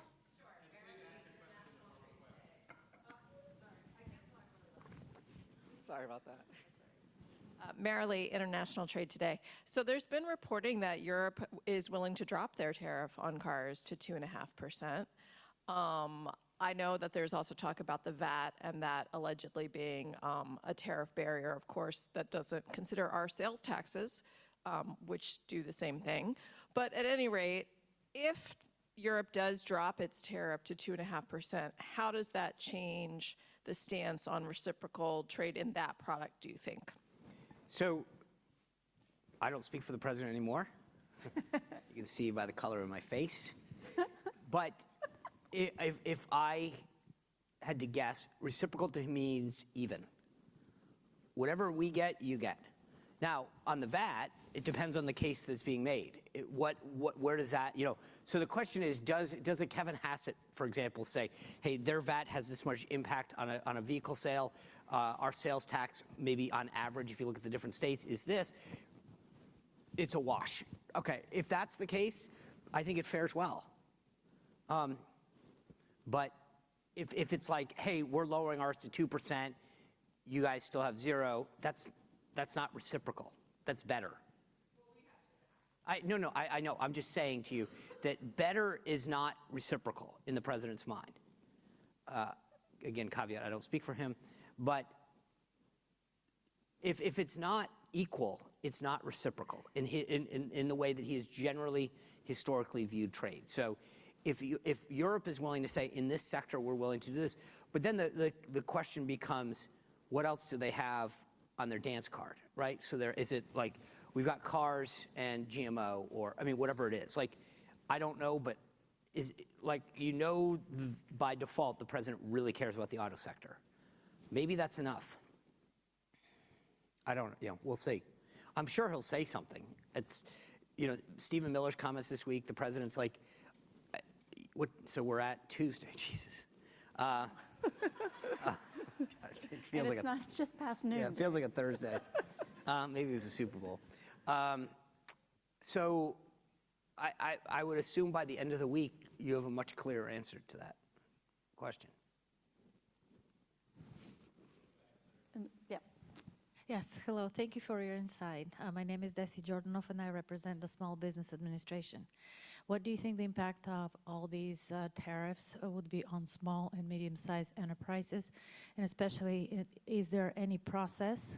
We know there is a formal process, but was there any process given the opportunity to all these small businesses to say how these potential tariffs would impact them? And it might be a negative impact for them to lose jobs or even their businesses. Thank you. Yeah, I think it's a great question. I think it's just going to depend on time and industry. So if you start seeing a group or an area of the country start saying, we do X in this, you know, like Dalton, Georgia says, hey, all carpets are now going to cost a lot more. You know, then I think that's, but we won't know the answer to that for a little while. I was in the middle of a house renovation in the last Trump administration, and you know, we just started to get, especially on lumber, it was like, okay, well, we know we gave you that, here's what it costs now. So I think it was funny though that didn't bubble up as much as you would have assumed. Maybe it's because we went into COVID, but we'll see is the answer. I just don't, you don't know until it happens. And I think it's going to be a little bit more sector specific than you know, small businesses. I would just say, you know, if I were queen of the world and could fix all of this, you could look at it and have a process, which, I mean, Trump administration started down the road of having a process looking at specific products and then giving them across the board, which then it prevents cronyism, right? Because, I mean, one might say that the steel exclusion process was more cronyism than the USTR, you know, that one was in commerce, and the USTR was more general. If one person got it, everybody got it. So it wasn't targeted for individuals.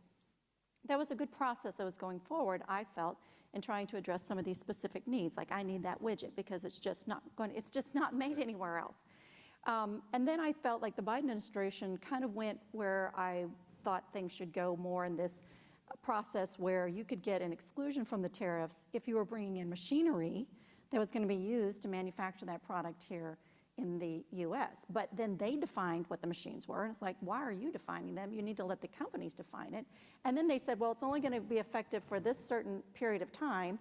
And I was like, but like my client, who was one of the first adopters and said, I'm going to do the right thing, exported his products in 2022, but yet he couldn't apply for that same exclusion in 2024? I will tell you that, at least in the conversations that I've had, I don't think that President Trump is very high on exceptions this go round. No. It's a very, I think he might have even said it publicly, but he's just not, he saw how that was abused and how everybody kind of could make everything an exception. There are some specific cases that you guys have seen already, but generally speaking, it's a lot harder. Like, I think he saw how everybody started to say, you know, oh, we're national security too. It's going to be a much harder sell. But that doesn't mean don't make the case. It just means that, like, you know, that they're aware of, like, the back door being opened. Well, he did say on the tariffs for steel and aluminum, no exclusions. No exceptions, right. No exceptions. Well, I will say that both of you are exceptional, and very grateful to you for coming, making the time, Sean, to be here. I know you're very in demand these days, and really appreciate you making the time for WIDA. Thank you all. We promised to get you out a little bit earlier today. The good news is it doesn't look like the flakes are coming down, although I looked at the weather report and it looks like it's coming close. So we're going to get you all out of here. I know there were a couple questions that folks wanted to ask, and sorry if we didn't get to all of those. I want to remind folks we have a USMCA series event that we're holding online on February 21st. Our congressional trade agenda with the 4 trade councils will be right here back in this room on March 7th. That'll be a hybrid event. And a big thanks again to our conference sponsors, Amazon, the National Pork Producers Council, Trade Data Monitor, UPS, Business Roundtable, American Apparel and Footwear Association, Coupang, the National Retail Federation, and of course our partners at Trade Center Management Associates in the International Trade Center here at the Reagan Building, who support all our in-person activities here at the Reagan Building. Thank you all very much. Appreciate your staying with us, and look forward to continuing the conversation about trade at WIDA in the years to come. Thank you.